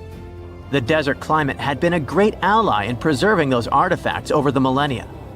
With little humidity in the air, mold cannot form. So, organic materials such as wood and fibers are protected from cracking and deformation. Hypotheses suggested that the pyramid had been built during the First Temple period. However, new discoveries have shown that it's more recent, from the Hellenistic period. Considering this and the fact that the structure dates back 2,200 years, it's believed that it probably appeared shortly after the death of Alexander the Great, the famous ancient Greek king of Macedonia. At that time, his generals divided the former Seleucid Empire. Ptolemy took control of Egypt and the surrounding regions, including the Dead Sea area, while Seleucus took control of the north, which is now part of the Middle East. It's still not known for sure whether the pyramid was built under the rule of the Ptolemaics or the Seleucids. Both Ptolemaic coins and coins from the Seleucid kingdom have been found at the site. Even so, many scholars believe it was built when the region was under Ptolemaic control. Evidence also suggests that the building, despite its longevity, collapsed at some point. But that's not why it was abandoned by the ancient Egyptians, which begs the question of what purpose it was built for. Some believe it was used as a tomb due to its picturesque location on top of a hill. Others believed it may have served as a historical monument. However, one of the strongest theories is that the pyramid was a guard tower, protecting an important trade route along which salt and bitumen resources from the Dead Sea were transported to coastal ports. They also believe it may have been used by Ptolemaic officials to collect taxes from travelers. It would be something equivalent to our modern-day toll booths, or even port inspection agencies. Although the contents of the papyrus documents remain a mystery, it seems very likely they were written using the Greek alphabet, and some experts believe that they may have been tax documents, which would make perfect sense, given the theory that the pyramid was a guard tower. The team calls it a fascinating historical mystery that the dig is helping to unravel, but the find is just a grain of sand in an entire desert. The dig is part of a larger project that's been going on for a long time. And in the last 8 years alone, it has scanned 111 miles of desert cliffs and identified approximately 900 caves within that radius. Using rappelling equipment, advanced technology, and specialized documentation methods, archaeologists discovered thousands of rare items, such as hidden scrolls, woodworking tools, carpets, leather goods, and even treasures. For them, the Judean Desert is an ancient vault just waiting to be opened to reveal its secrets. A few years before they found the mysterious pyramid, they discovered a cave that had served as a refuge for Jewish rebels almost 1,900 years ago. The site was about 262 feet from the top of a cliff, and because of its difficult access, it hadn't been explored yet. Inside, they found previously unpublished fragments of the Dead Sea Scrolls that contained religious passages written in Greek. 11 lines of text were reconstructed thanks to the good condition of the papyri. So, scientists were able to identify their etymological content. Probably the best thing, there was no problem with preservation. Thanks to the dry and hot conditions of the desert, the artifacts were in impeccable condition. And there were other historical treasures there. The teams found rare coins, a partially mummified skeleton over 6,000 years old, with skin, tendons, and even strands of hair. There was also a giant basket made of plant fibers, considered the oldest in the world, more than 10,000 years old. With a capacity of up to 26 gallons, it was made about 1,000 years before the invention of ceramics. Speaking of historical treasures, there's another one that has caught the attention of the scientific community. A small piece of fabric that is around 3,800 years old. But it's more than just simple fabric. Dyed with the rare scarlet paint mentioned many times in ancient religious texts, this find is the oldest known evidence of fabric painted with a dye made from insects, known as scarlet worms. This is where the intense red hue comes from. It was a highly valued color, like royal blue and purple, because those insects lived in oak trees and could only be harvested for a short period during the year. So, those dyes were reserved for sacred fabrics, such as priests' clothes, marking status and religious importance. And although this discovery had great significance for archaeology, its size was actually tiny, measuring less than 1 inch. The fragment was discovered in 2016 during excavations in the so-called Cave of Skulls, but it's not known exactly how this fabric got there. According to experts, it's evidence that people knew how to dye wool fibers already 3,800 years ago or so. It also provides us with proof that the ancient textile industry already used animals at about the same time people began to create written sources. Fabrics painted using this type of dye were recorded in more recent periods. But what makes this piece really special is the fact that it is much older than any other. Another important discovery was made in 1980, when scientists found a seed that was over 1,000 years old, which turned into a mysterious tree named Sheba. They spent 14 years cultivating this plant, which is now about 10 feet tall, only to discover later that it could belong to an extinct lineage of trees that had grown in the region. The seed dates back to a period between 993 and 1202 CE, and they believe that Sheba may be a biblical tree commonly associated with healing. Although it's not been possible to identify the exact species, since the tree hasn't flowered, we know that it belongs to the genus Commiphora, which is related to famous African plants, such as the myrrh tree. But time has revealed something even more special. Its leaves and resins are rich in compounds that have medicinal, antioxidant, and even skin-soothing properties. This means that the tree may represent a forgotten lineage whose resin had medicinal value and was mentioned in ancient texts. This brings to light how ancient people dealt with botanical medicine. Have you ever visited a famous monument and thought, alright, this is boring? While you were up on the Eiffel Tower yawning at the view, another landmark in Paris was pulling off the ultimate plot twist. Hidden in plain sight at Place de la Concorde stands a 3,300-year-old Egyptian obelisk that's been keeping juicy secrets from Pharaoh Ramses II himself. That's right. Ancient secret messages carved in stone have been right under our noses this whole time. Nope, this isn't the next National Treasure movie. This is real life, and it took a real-life Indiana Jones to crack the code.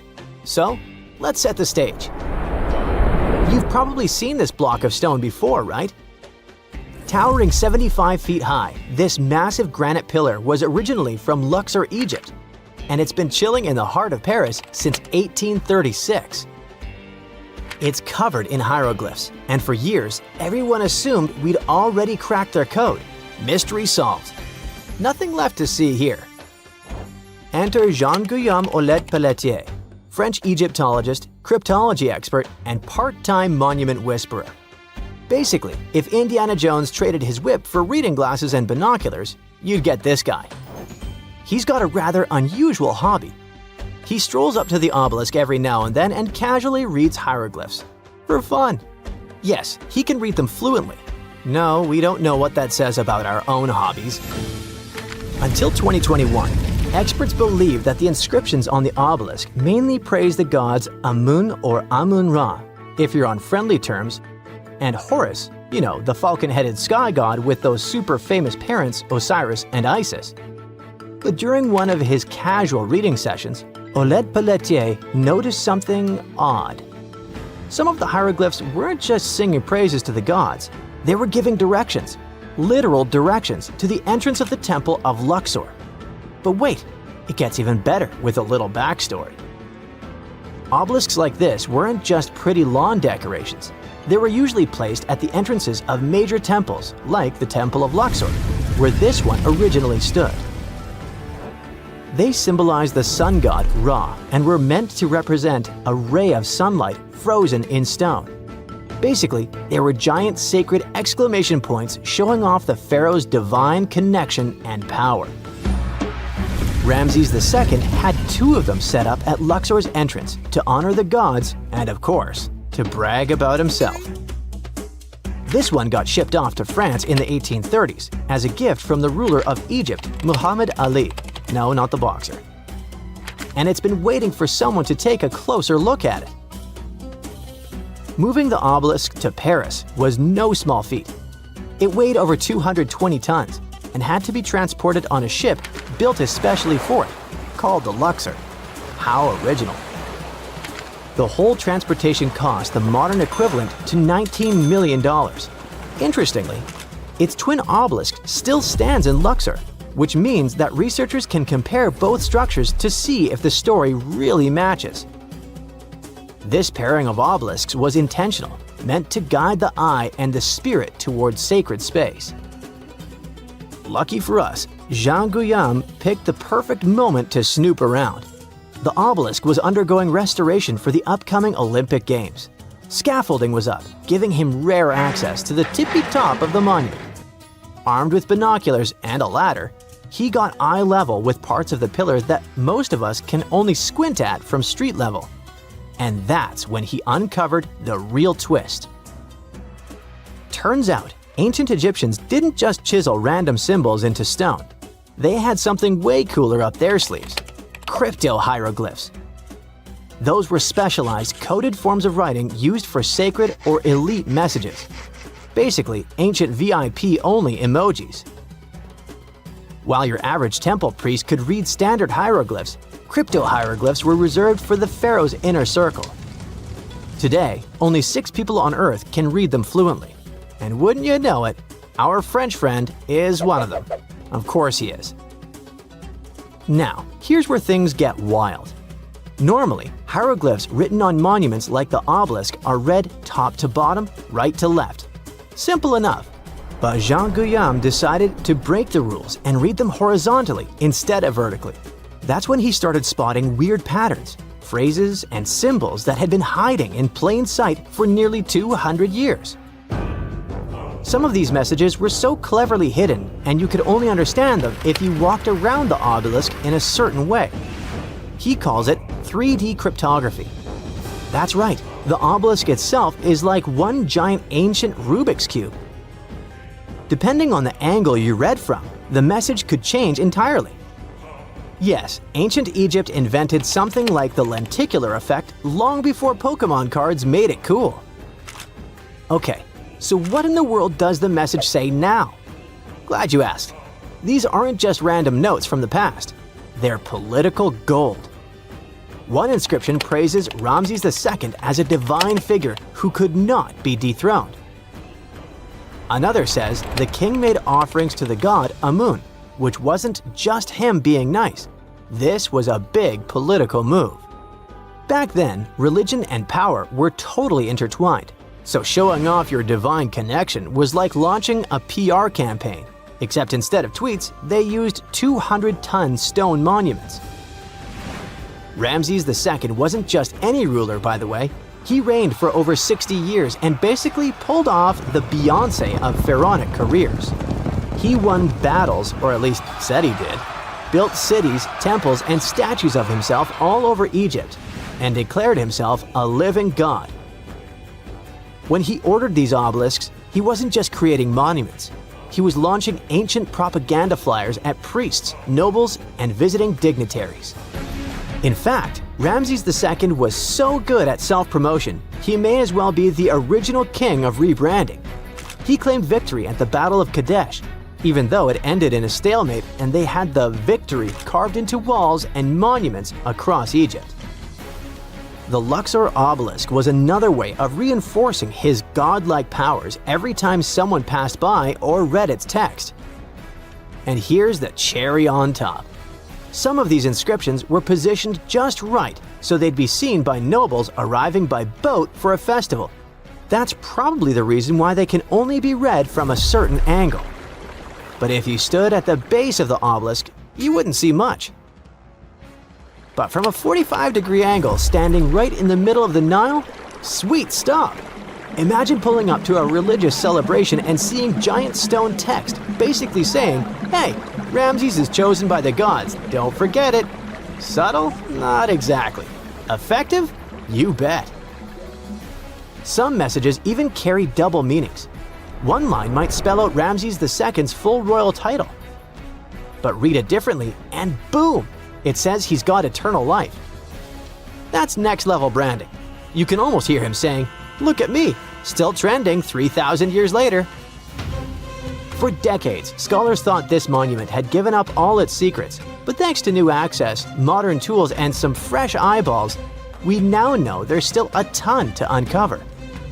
Oleg Pelletier's full research hasn't been officially published yet, but the clues he's found are already shaking up what we thought we knew about ancient Egyptian monuments. Of course, not everyone's buying it just yet.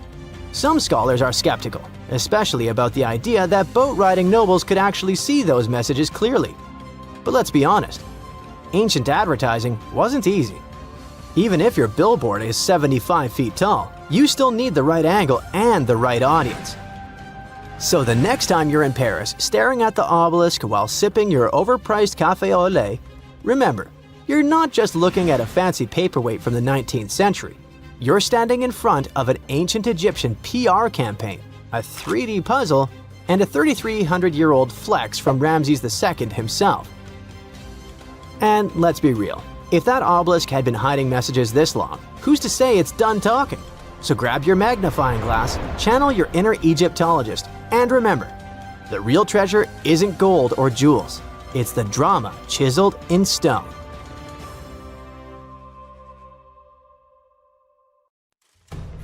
Beneath the sands of Luxor, scientists found something that was perhaps never meant to be found. Over 1,000 decorated stone blocks that belonged to the ruined temple of a woman pharaoh. It got us thinking, why was this temple so brutally destroyed, and who was this woman? Her name is Hatshepsut, and she is now considered one of Egypt's greatest pharaohs, but for a long time, history almost forgot her. She ruled during the 18th dynasty, from around 1479 to 1458 BCE. She's remembered for her ambitious building projects, successful military campaigns, and flourishing trade expeditions. It turns out she was one out of 4 women to take the title of pharaoh in Egyptian history. The next woman would have to wait for 1,500 years to reign, and that woman we know as Cleopatra. The story of how Hatshepsut got to be a pharaoh is the most colorful part of this tale. As far as most dynastic rules go, it's usually men that are first in line for royal thrones. In Egypt, that was the same. That's why, when Pharaoh Thutmose I had a daughter as his firstborn, that was a big no-no as far as his succession line went. A few years later, Pharaoh Thutmose I passes away. The crown passed to Thutmose II, who ruled briefly, only to leave the throne to his infant son, Thutmose III. In this scenario, Hatshepsut was this pharaoh's stepmother. So what happened was that Hatshepsut served as advisor to her stepson, since he was too young to rule on his own. But after 7 years, she made an unprecedented move. She decided to seize power and declared herself Pharaoh of Egypt. Now this was not a simple power grab. Hatshepsut understood that if she wanted to rule, she had to present herself as a legitimate king. In a bold move, she adopted the full royal regalia, including the false beard, traditionally worn by male pharaohs. She was often depicted in statues and hieroglyphs as a man, wearing the pharaoh's kilt and headdress. But this wasn't about disguising herself. Experts believe she never tried to hide her identity. Inscriptions on her statues often included feminine titles, like Daughter of Re, or grammatical structures that combined male and female terms, such as His Majesty herself.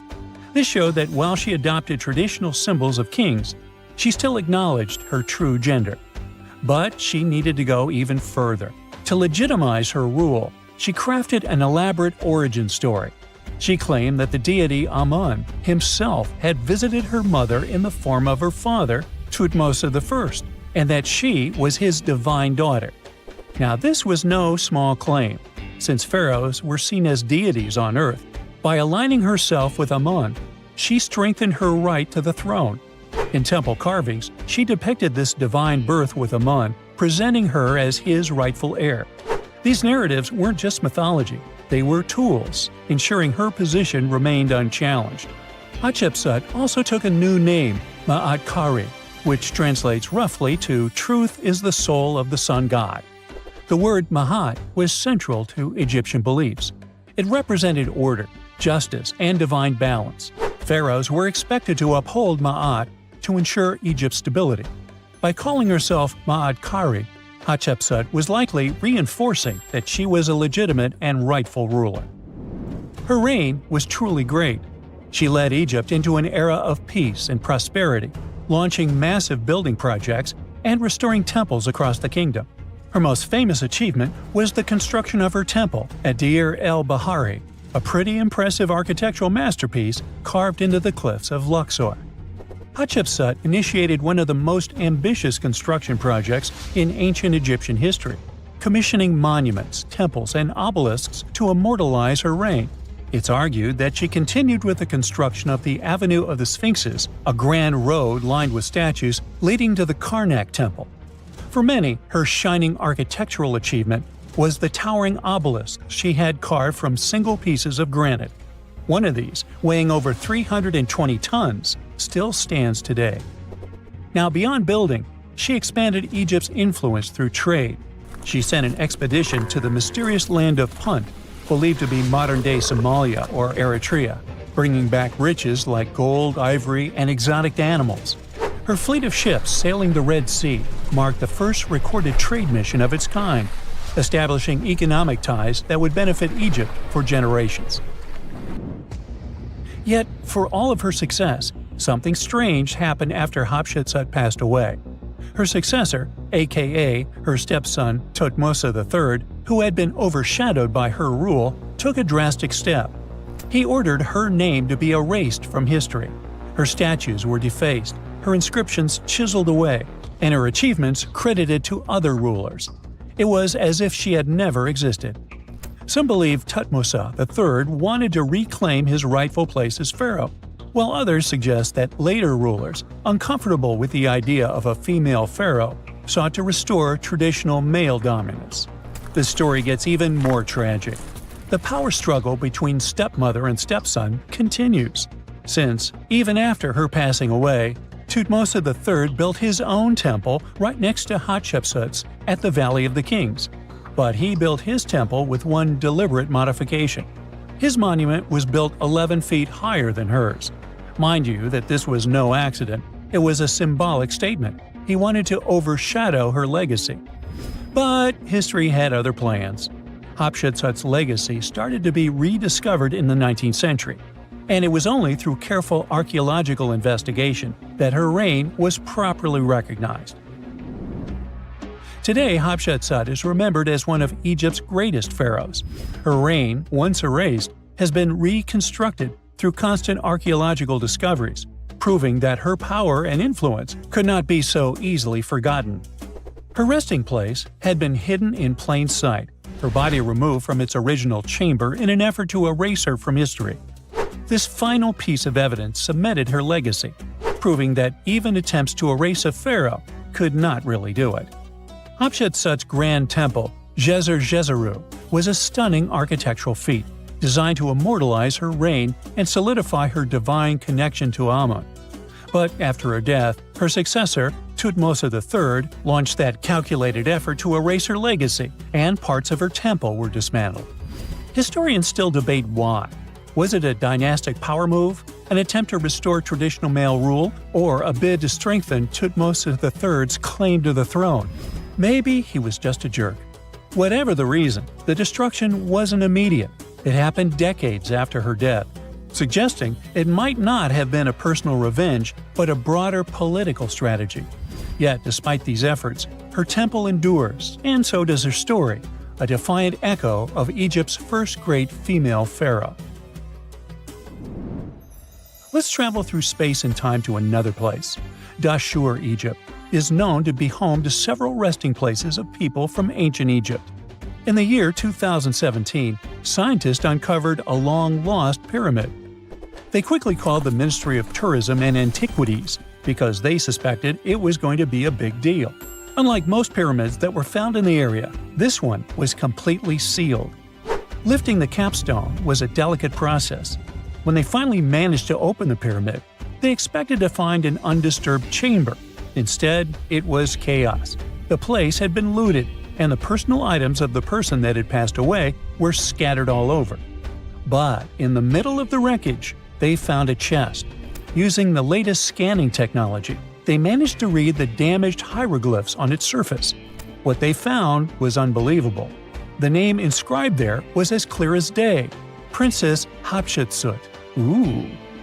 The discovery made in 2017 also opened up a lot of questions. After further analysis, scientists discovered the remains belonged to another Hatshepsut. It belonged to a princess that lived during Egypt's 13th dynasty. The fact that a resting place had been looted before it was sealed made scientists wonder, were these ancient people trying to hide something about this public figure? And why is there almost no record about her in ancient Egyptian history? Ooh, stay tuned. You're digging in Egypt's famous Saqqara necropolis, also known as the ultimate VIP graveyard for pharaohs, when suddenly you find a giant pink door hiding something no one knew existed. Behind this giant stone door, one that wasn't supposed to open, by the way, you find a lost tomb of Egyptian royalty. Alright, history lovers, it's time to buckle up because archaeologists just pulled off something straight out of an Indiana Jones movie. Let's travel all the way to Saqqara, one of Egypt's most mysterious and treasure-packed ancient sites. The star of the show? The prince you've probably never heard of, Prince Userefre, son of King Userkaf. No one important, just, the founder of Egypt's 5th dynasty. No big deal. But the way his tomb was discovered… It all started with a massive door, made of pink granite, no less. But this isn't just a regular stone slab. This thing is about 14 to 15 feet tall and 4 feet wide. A giraffe could easily walk through it. This door is also definitely heavier than your neighbor's SUV. But here's the twist. It wasn't a real door. It was a false door, a symbolic gateway meant to allow the spirit of the deceased to pass between the world of the living and the afterlife. Normally, that's where the story ends. After all, false doors are common in tombs. But this one was extra special. You see, false doors were usually made out of limestone, which was pretty common and found everywhere in Egypt. To build one out of red or pink granite, people had to bring these rocks from a quarry located 400 miles away. And you can bet this wasn't a cheap trip. According to Egyptologists, this is the first time a false door of this size and material has ever been found in Egypt, making it a totally unique piece of architecture. Aside from being super expensive, this one had a surprise behind it too. When the team of researchers investigated further, they realized that this false door actually hid a real entrance. And what did it lead to? A hidden tomb, packed with statues, relics, and secrets from over 4,000 years ago. The tomb belonged to Prince Userefre, but you can call him Wasar-Efra, or Wasar-Efra too. Despite being totally erased from history, this fella was no minor noble. The hieroglyphs on the pink granite door listed him as the hereditary prince, governor of Buto, and Nekeb, royal scribe, minister, judge, and priest of chance. Phew! He was like the ancient Egyptian version of Daenerys Targaryen.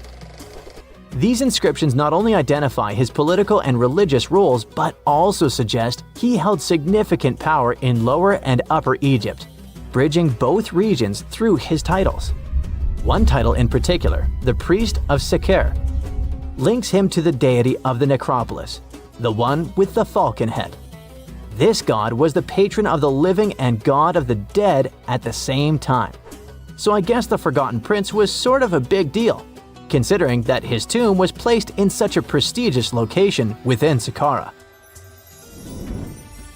What's even more mysterious is that Prince Userefre doesn't appear in official king lists or royal family trees, which makes us wonder if he passed away before he could rule, or if his legacy was deliberately erased in one of ancient Egypt's classic political dramas.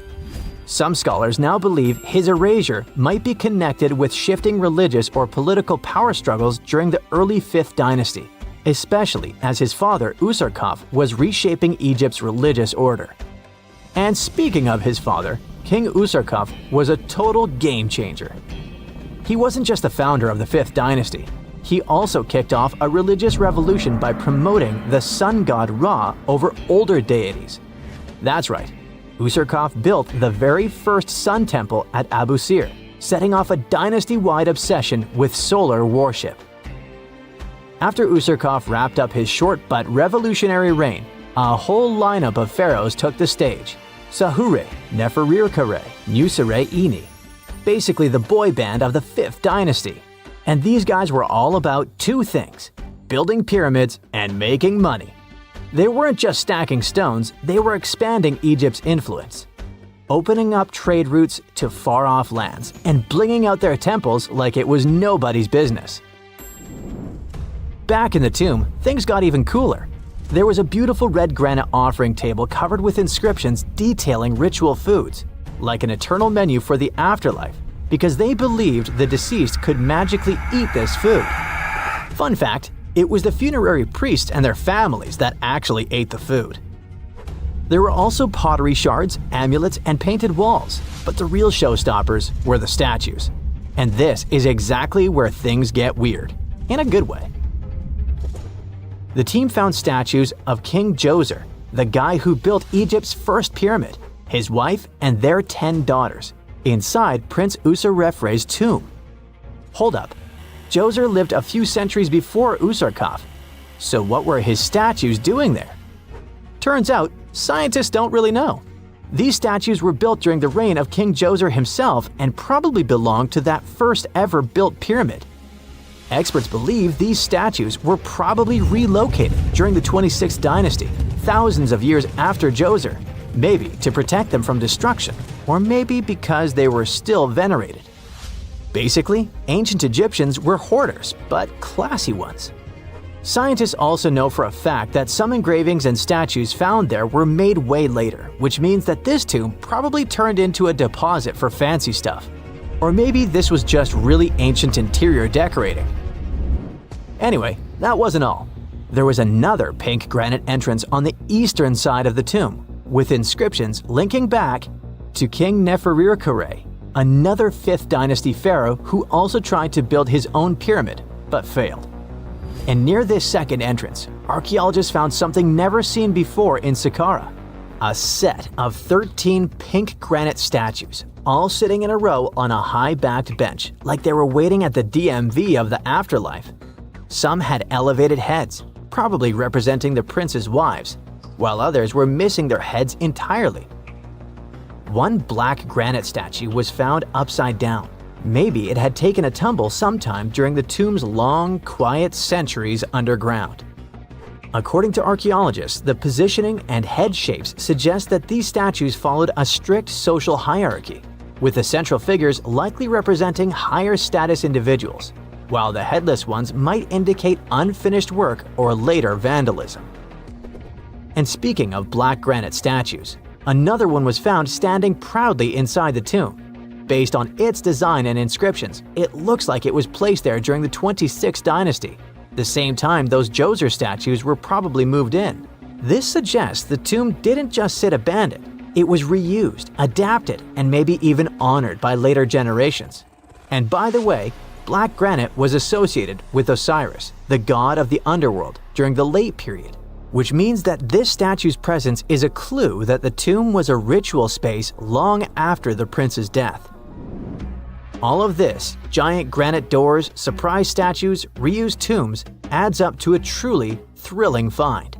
Prince Usarrefre may not be a household name yet, but his tomb is now one of the most fascinating ever found in Saqqara. It tells a story not just of the Old Kingdom, but of how ancient Egyptians kept connecting to their past, even thousands of years later.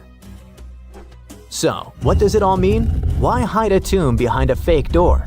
Why pack it with statues from different eras? And who exactly was Prince Usarrefre?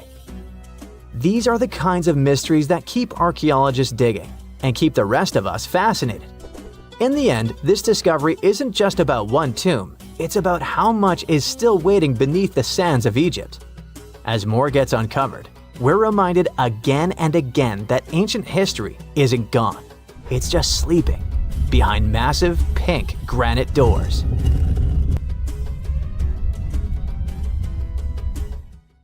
Egyptian archaeologists made an extraordinary discovery near Cairo just recently. Drumroll, please. The most ancient and most complete mummy yet discovered in the country. Yes, they were keeping it under wraps. The 4,300-year-old mummy was found in a group of tombs close to the step pyramid of Djoser, dating back to the Egyptian Old Kingdom. It was covered in layers of gold. The team also found several other tombs, including one belonging to an ancient Egyptian official and another belonging to a secret keeper who had the power to perform special ceremonies. Another interesting tomb was that of a writer, which featured the largest statues ever found in the area. This vast burial site is also home to more than a dozen pyramids and resting grounds. Probably one of the most famous mummies in the world is that of Hatshepsut. She ruled Egypt like a boss for around 20 years, building all sorts of impressive buildings and creating new trade routes. But when archaeologist Howard Carter found her tomb in the Valley of the Kings, her sarcophagus was empty.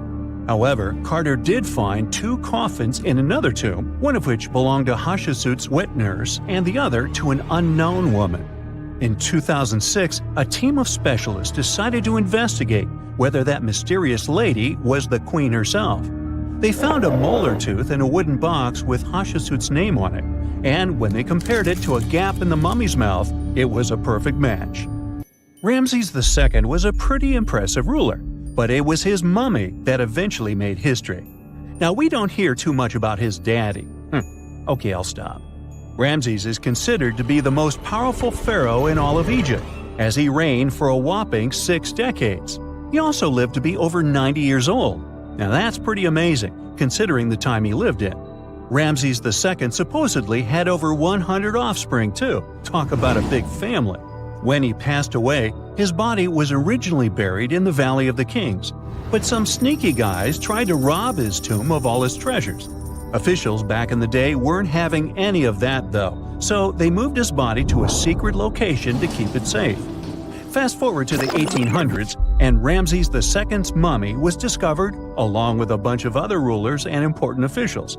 But it wasn't in the best condition, so archaeologists flew it to Paris to get it, pampered. Problem was, he couldn't just be transported into another country. The only solution available was to give Ramses II his own passport. His occupation was listed as king, and the document even featured his photo. Most mummies aren't necessarily known for having the most hydrated skin. But that of an ancient woman, also known as Lady Di, proves otherwise. No, not that Lady Di.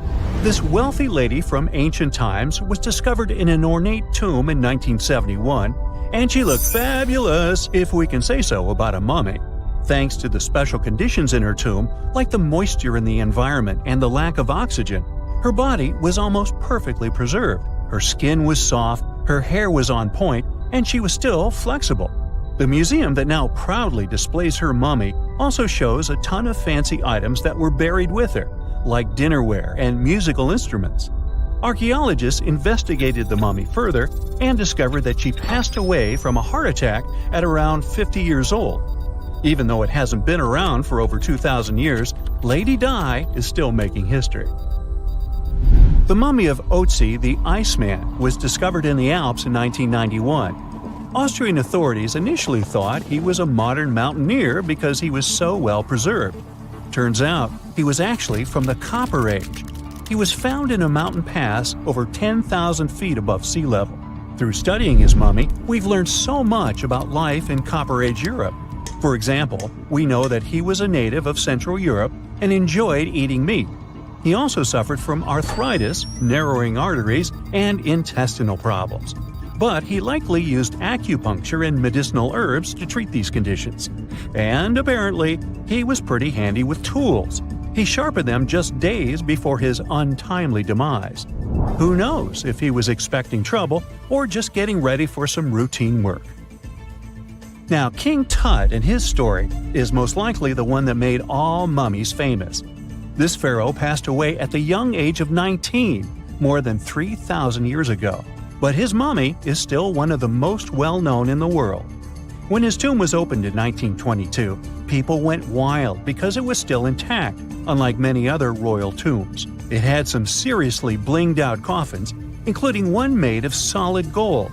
Not only did Tut's tomb give us a glimpse into ancient Egyptian history, but his mummy also taught us a lot about the time he lived in.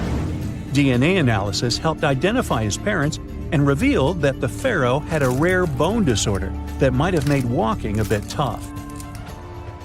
Now, Ginger is most likely one of the coolest mummies you'll ever hear about. He's like a time traveler from 5,000 years ago who's still looking fly with his golden hair and perfectly preserved nails. Ginger was discovered in Egypt and is believed to be the earliest known mummified body.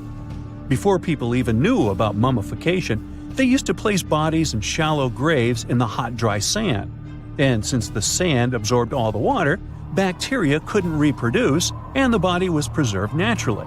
Now, scientists are not sure if Ginger's preservation was intentional or not, but since he was buried with some pottery vessels, it's likely that whoever buried him knew some serious preservation techniques. If you want to meet Ginger in person, he's currently chilling at the British Museum. One Dutch art collector bought a statue from Asia and ended up finding a weird discovery. The statue contained a mummy hidden inside. Unfortunately, the body was too fragile to move, so they had to leave it there. The coolest part is that this mummy is over 1,000 years old and was on display for 200 years before being encased in the statue. When scientists did a CT scan, they found out that the mummy was filled with paper scraps covered in writings. Experts think he might have done this thing called self-mummification, which is a pretty intense process involving a special diet and tea that makes your body less prone to bacteria. Only a few people could handle this ritual, and those who managed to do that were seriously respected. No other Egyptian queen has baffled scientists and historians like the stunning Nefertiti. Based on her statues, she was known for her slender neck, wide eyes, and high cheekbones. Her name translates to "the beautiful woman has come." Talk about living up to your name, huh? Even though she wasn't a pharaoh herself, Nefertiti still managed to leave a lasting impression. Written records suggest that, as a wife and queen, she held an incredibly influential role. Because of her power, she was indeed admired, but she also managed to make quite a lot of enemies throughout her life. She was also related to King Tut, but not biologically. Rather, she was his stepmother. So far, locals have yet to identify her mummy, but that may soon change. A local Egyptologist who has been busy excavating tombs in the Valley of the Kings has found two mummies that he believes could be Nefertiti and her daughter. According to specialists, we may soon finally get a definitive answer about the identity of these two mummies. And if one of them does turn out to be Nefertiti, we could be in for a real treat. DNA analysis and CT scans of the mummy could give us the most complete and accurate image of the queen that we've ever seen. It's crazy to think that we've only scratched the surface of what lies beneath modern-day Egypt. Nefertiti ruled during a time of great power and prosperity in Egypt, but unfortunately passed away in a period of social turmoil, leading to her gravesite being lost. Now, where's my mummy? Not many civilizations are as mysterious as ancient Egypt, a powerful empire that lasted over 3,000 years. It gave us pyramids that still stand and myths that still inspire. It's one of the most explored places on Earth, yet somehow we still find exciting stuff. In Abydos, archaeologists just uncovered a 3,600-year-old royal tomb. It's huge! It has golden hieroglyphs of deities covering the entrance, but the pharaoh's name? It's not there. It's missing. Who was this ruler, and what new chapter could this open in Egypt's story? If there's one place in Egypt where the line between life and demise feels thinner, it's Abydos. To the ancient Egyptians, this was sacred ground. They believed it was the burial place of Osiris, the god who literally passed away, had his remains separated, and came back to life to rule the underworld. Because of that, Abydos became Egypt's spiritual gathering place. Pharaohs built amazing temples here, like the Temple of Seti, famous for its King's List, a wall that has the names of 76 pharaohs carved in it. Pilgrims came from across Egypt, leaving offerings and participating in Osiris festivals, where his demise and rebirth were ritually reenacted. It wasn't just symbolic worship, it was Egypt's version of Comic-Con. But instead of cosplaying superheroes, people reenacted gods coming back to life. Obviously, pharaohs competed to be buried as close to Osiris as possible. Abydos became part cemetery, part holy city, part afterlife insurance policy. Fast forward thousands of years, and we still uncover remarkable stuff around Abydos. That's the case with the recently discovered tomb. In early 2025, a joint team of researchers from the US and Egypt decided to dig beneath a rocky rise ominously called Anubis Mountain. You remember Anubis, the jackal-headed deity who guarded cemeteries. The uncovered royal burial was hidden 23 feet below the surface. Sadly, even though it eluded archaeologists for so long, robbers had already taken away with treasures ages ago. They could definitely tell this was a tomb of someone super important. Similar to how you can walk around a mansion with no furniture but still deduce that someone rich must have lived there. The chamber had mud brick vaults rising over 16 feet. That's taller than a female giraffe standing upright. For something built 36 centuries ago, it still felt enormous. However, when you remember that Egyptians were masters of architecture, nothing seems surprising. So no treasures, no golden mask, and sadly, no name. The cartouche that should have spelled the king's identity was unreadable. Egyptian tombs usually bragged about who was inside. In ancient Egypt, a cartouche was basically a big oval name tag for kings wrapped in hieroglyphs. Think of them as VIP passes that worked in both this life and the next. Without it, your soul couldn't check into the afterlife hotel. That's because to the Egyptians, your name, your Ren, wasn't just so your teacher could distinguish you from kids with the same haircut. It was a core part of who you were. As long as your Ren survived, so did you. To have your name forgotten was considered a fate worse than passing away. A soul cannot journey without a name. That's why you'd see cartouches all over the place, on temples, obelisks, jewelry, statues, and tomb walls. It wasn't there just for the marketing. It kept the pharaoh's presence front and center everywhere you looked. Imagine building a massive tomb only for 3,600 years later to walk in and go, who is this guy again? Not cool at all. That's why it's fair to imagine our nameless pharaoh haunting the robbers for all eternity. So yeah, cartouche was considered very significant. One of the most famous and mind-blowing examples comes from the tomb of Thutmose III. His burial chamber and sarcophagus were literally shaped like a cartouche. In other words, the entire room was a living architectural symbol of his name. Thankfully, in the recently discovered tomb, not everything was erased. Painted in golden hues at the entrance were two familiar guardians, deities Isis and Nephthys. Isis was the magician who stitched Osiris back together and breathed life into him. Nephthys, her sister, was the eternal mourner and protector of the mummy. Together, they promised that whoever rested here would not face the afterlife alone, and it's one additional proof of the importance of the mysterious pharaoh. So, who could this be? To answer that, we need to go down history lane. This tomb dates back to Egypt's messy chapter called the Second Intermediate Period. Instead of one ruler in charge, the country had many rival kingdoms, each with its own little power base, like a real-life Egyptian version of Game of Thrones. And right in the middle of that chaos was Abydos. For a while, it was home to its own line of kings, the so-called Abydos dynasty. Those weren't the pyramid builders everyone knows, and that's why they're so mysterious. They left behind almost nothing.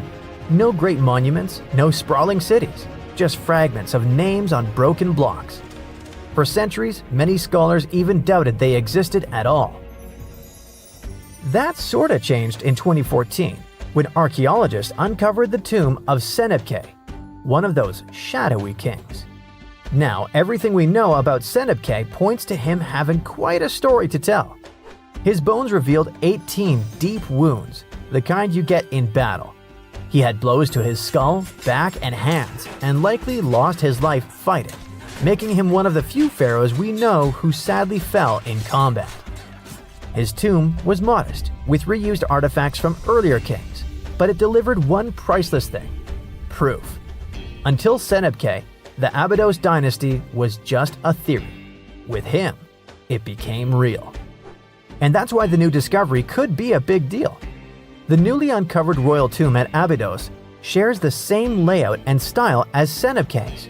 It has limestone chambers, mud brick vaults, and protective deities, although it's much bigger. Which again raises the possibility that we're looking at an even earlier, more powerful ruler of Abydos. Whoever he was, he wanted to be remembered alongside the greats. Which is ironic, because it seems that history tried erasing him. Perhaps additional findings alongside his tomb could tell us more. Yes, there's more, and it's actually pretty cool. Not far from Abydos, in the village of Banawit, archaeologists uncovered a Roman-era pottery workshop. Yeah, you heard that right, a pottery factory close to a pharaoh's burial ground. The site had huge clay kilns, storage rooms, and even broken shards called ostraca. They were basically ancient sticky notes. Except instead of shopping lists, those had receipts scratched onto them in Greek and Demotic Egyptian. Little records of everyday transactions, the kind of thing you'd never expect to find near a lost dynasty king. Honestly, the potters missed a chance. Forget boring receipts, they should have been selling Osiris's mugs and Anubis figurines to pilgrims and tourists. But that's not all. It seems that centuries later, during the medieval period, the same ground became a cemetery. Archaeologists found mud brick graves with skeletal remains. This could mean that Abydos kept its aura of significance for hundreds of years after the age of pharaohs. So why this hill again and again? Is this place really a getaway to the afterlife? It is, after all, the very place where Osiris is said to rest. That belief lingered like a shadow for thousands of years, strong enough to pull in pharaohs and later medieval families. Different rituals, same sacred ground. Although, to be fair, the Romans weren't here for Osiris. They came to make pots. The story of Abydos is not over. The excavations will continue, and who knows what else could be discovered in the future. Today, archaeologists are armed with tools that are basically X-ray glasses for the desert. Every scan could reveal a hidden chamber, or if we're lucky, finally give our nameless pharaoh his wren back to him. In fact, I became strangely invested in finding out who he was. So let's hope for some news soon. It's only a matter of time. Do you have your own theories? Let me know. For over 3,000 years, no one knew this place even existed. And then, out of nowhere, archaeologists digging near Alexandria uncovered something absolutely shocking: a forgotten Egyptian city. This place is buried under Greek ruins, hiding secrets that could rewrite the history of pharaohs and their armies. And one of the artifacts, which looks like a simple wine jug, changed everything.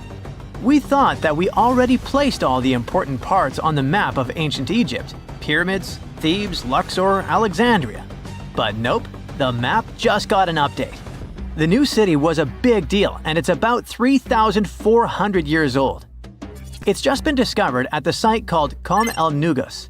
This place is located west of Alexandria and tucked between the Mediterranean and a saltwater lake called Lake Mariut. This discovery raised a few eyebrows. Scientists thought that this place used to be empty and that it was only settled by the Greeks in about 332 BCE. But it turns out that people lived in Kom el Nugus way before that. When archaeologists were digging through Greek ruins, they started noticing something unexpected: mud brick walls. Yep, you know, the pyramid type. That's the kind Egyptians built during the New Kingdom.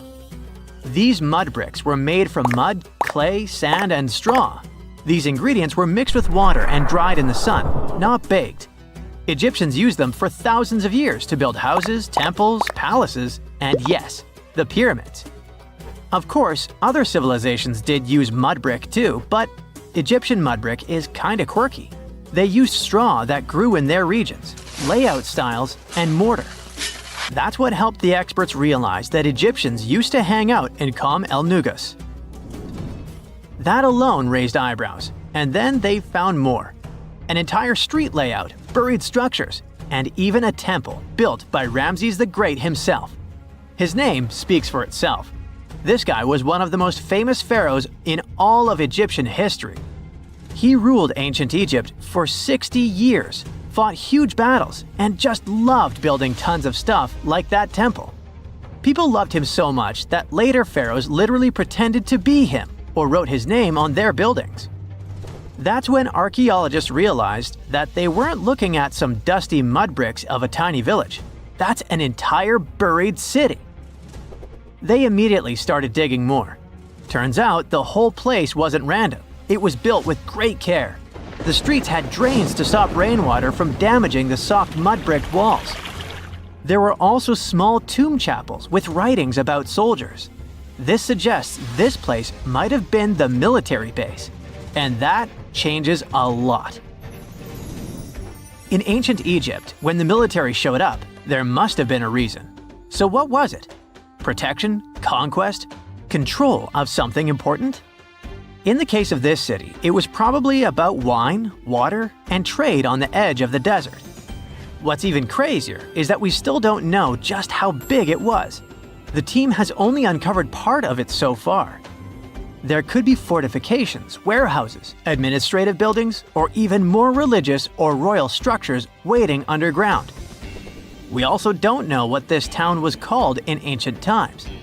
That name is still buried. But it might be uncovered someday, maybe inside a wall, maybe on a scroll, maybe on another broken jug. One of those already turned out to be a mind-blower. A chunk of a ceramic jar, called an amphora, had a royal seal pressed into it, and that seal bore the name Meritaton. Princess Meritaton wasn't just anyone. She was the eldest daughter of Queen Nefertiti and the older sister of King Tutankhamun. Yes, that's right. Both Nefertiti and King Tut were involved here. All that was about a century before Ramses the Great built one of his temples here. Looks like the city was founded back in the days of another pharaoh, the pharaoh Akhenaten, husband of Queen Nefertiti, father of Princess Meritaton, and future king Tutankhamun. That guy, Akhenaten, was a bit of a wild card. He was the type who really gets weird about one of his interests. He tried to completely change Egypt's religion, forcing everyone to worship the sun disk called Aten instead of the usual deities. He basically told all Egypt that all their mythology was wrong, and from now on, there will be no more Osiris, no more Thoth or Set. Just raw sunlight only, people. That's known in history as the Amarna period. And he went all in, changed his name, built an entirely new capital city called Amarna in the middle of the desert, redesigned temples, rewrote hymns, and even banned traditional religious imagery. Even the art got wild at the time. People started getting elongated heads, belly rolls, and all that humanity and vulnerability carved into stone. It was deliberately weird. He wanted to show the family not as perfect gods, but as human vessels of divine light. Everyone had to awkwardly smile and play along because he was the pharaoh after all. The wackiest part is that after his rule, his son, Tutankhamun, reversed all the sun disk-related stuff. He literally changed his name from Tutankhaten, which means living image of the Aten, the sun disk, to Tutankhamun, which means living image of Amun, one of the great older deities. King Tut brought back the old deities, reopened the temples, and erased as much of Akhenaten's legacy as possible. Looks like his family didn't really like the sun cult after all. Meanwhile, this discovered wine jug shows that the city was probably active, thriving with life during Akhenaten's times. That's huge. Up until now, there was no clear evidence that his radical ideas and projects extended all the way to the north. The jug also shows that vineyards and wine production reached all the way to the north in ancient Egypt. Wine really was a huge deal, worthy of placing a military base here. Princess Meritaton most likely used this jug. Just like with her brother, She was born into the sun and named after it. Her name, also spelled Meritaten, meant beloved of the Aten. As the eldest daughter of Pharaoh and his queen, born right into the middle of radical religious changes, she was raised to perform the future queen's duties. From her earliest years, she walked in temples alongside her mother Nefertiti, shaking the sistrum in solemn rituals. She was there when Akhenaten established his capital city, Amarna. He clearly loved his family. Meritaten's face was etched into its stone walls more than anyone else. In every temple, in every sacred scene, her figure appears, revered. Things get foggy in history after her father passed away. The throne wobbled. King Tut was very young, only 9 years old when he had to take new duties. Meritaten seemed to have been a brief step between her father and her younger brother. She married someone called Smenkhkare. History isn't even sure who that mysterious man was. Could have been a puppet, a phantom king in a crumbling dynasty. May have even been her brother. Whatever the truth was, these two took power and ruled together for a while. Meritaten got the title of the Great Royal Wife, a title of immense power. But Smenkhkare was a very short-lived ruler. He passed away just in about a year. There are some speculations among historians that Meritaten was the actual ruler, the informal female pharaoh, because her brother was too young. Some theories say that she raised Tutankhamun and became a sort of queen regent, mentoring the child who would be used to restore the old order. But all this is unconfirmed. It's very hard for historians to find information about that time because the Amarna period was later condemned. The successors wanted to wipe away Akhenaten's heresy and everything attached to it. This included Meritaten. So even if she ruled, even if she mothered Tut, they tried to bury her in the sands of history. In any case, perhaps this new uncovered city will tell us more about the mysteries of the Amarna period, one of the most chaotic periods of ancient Egypt.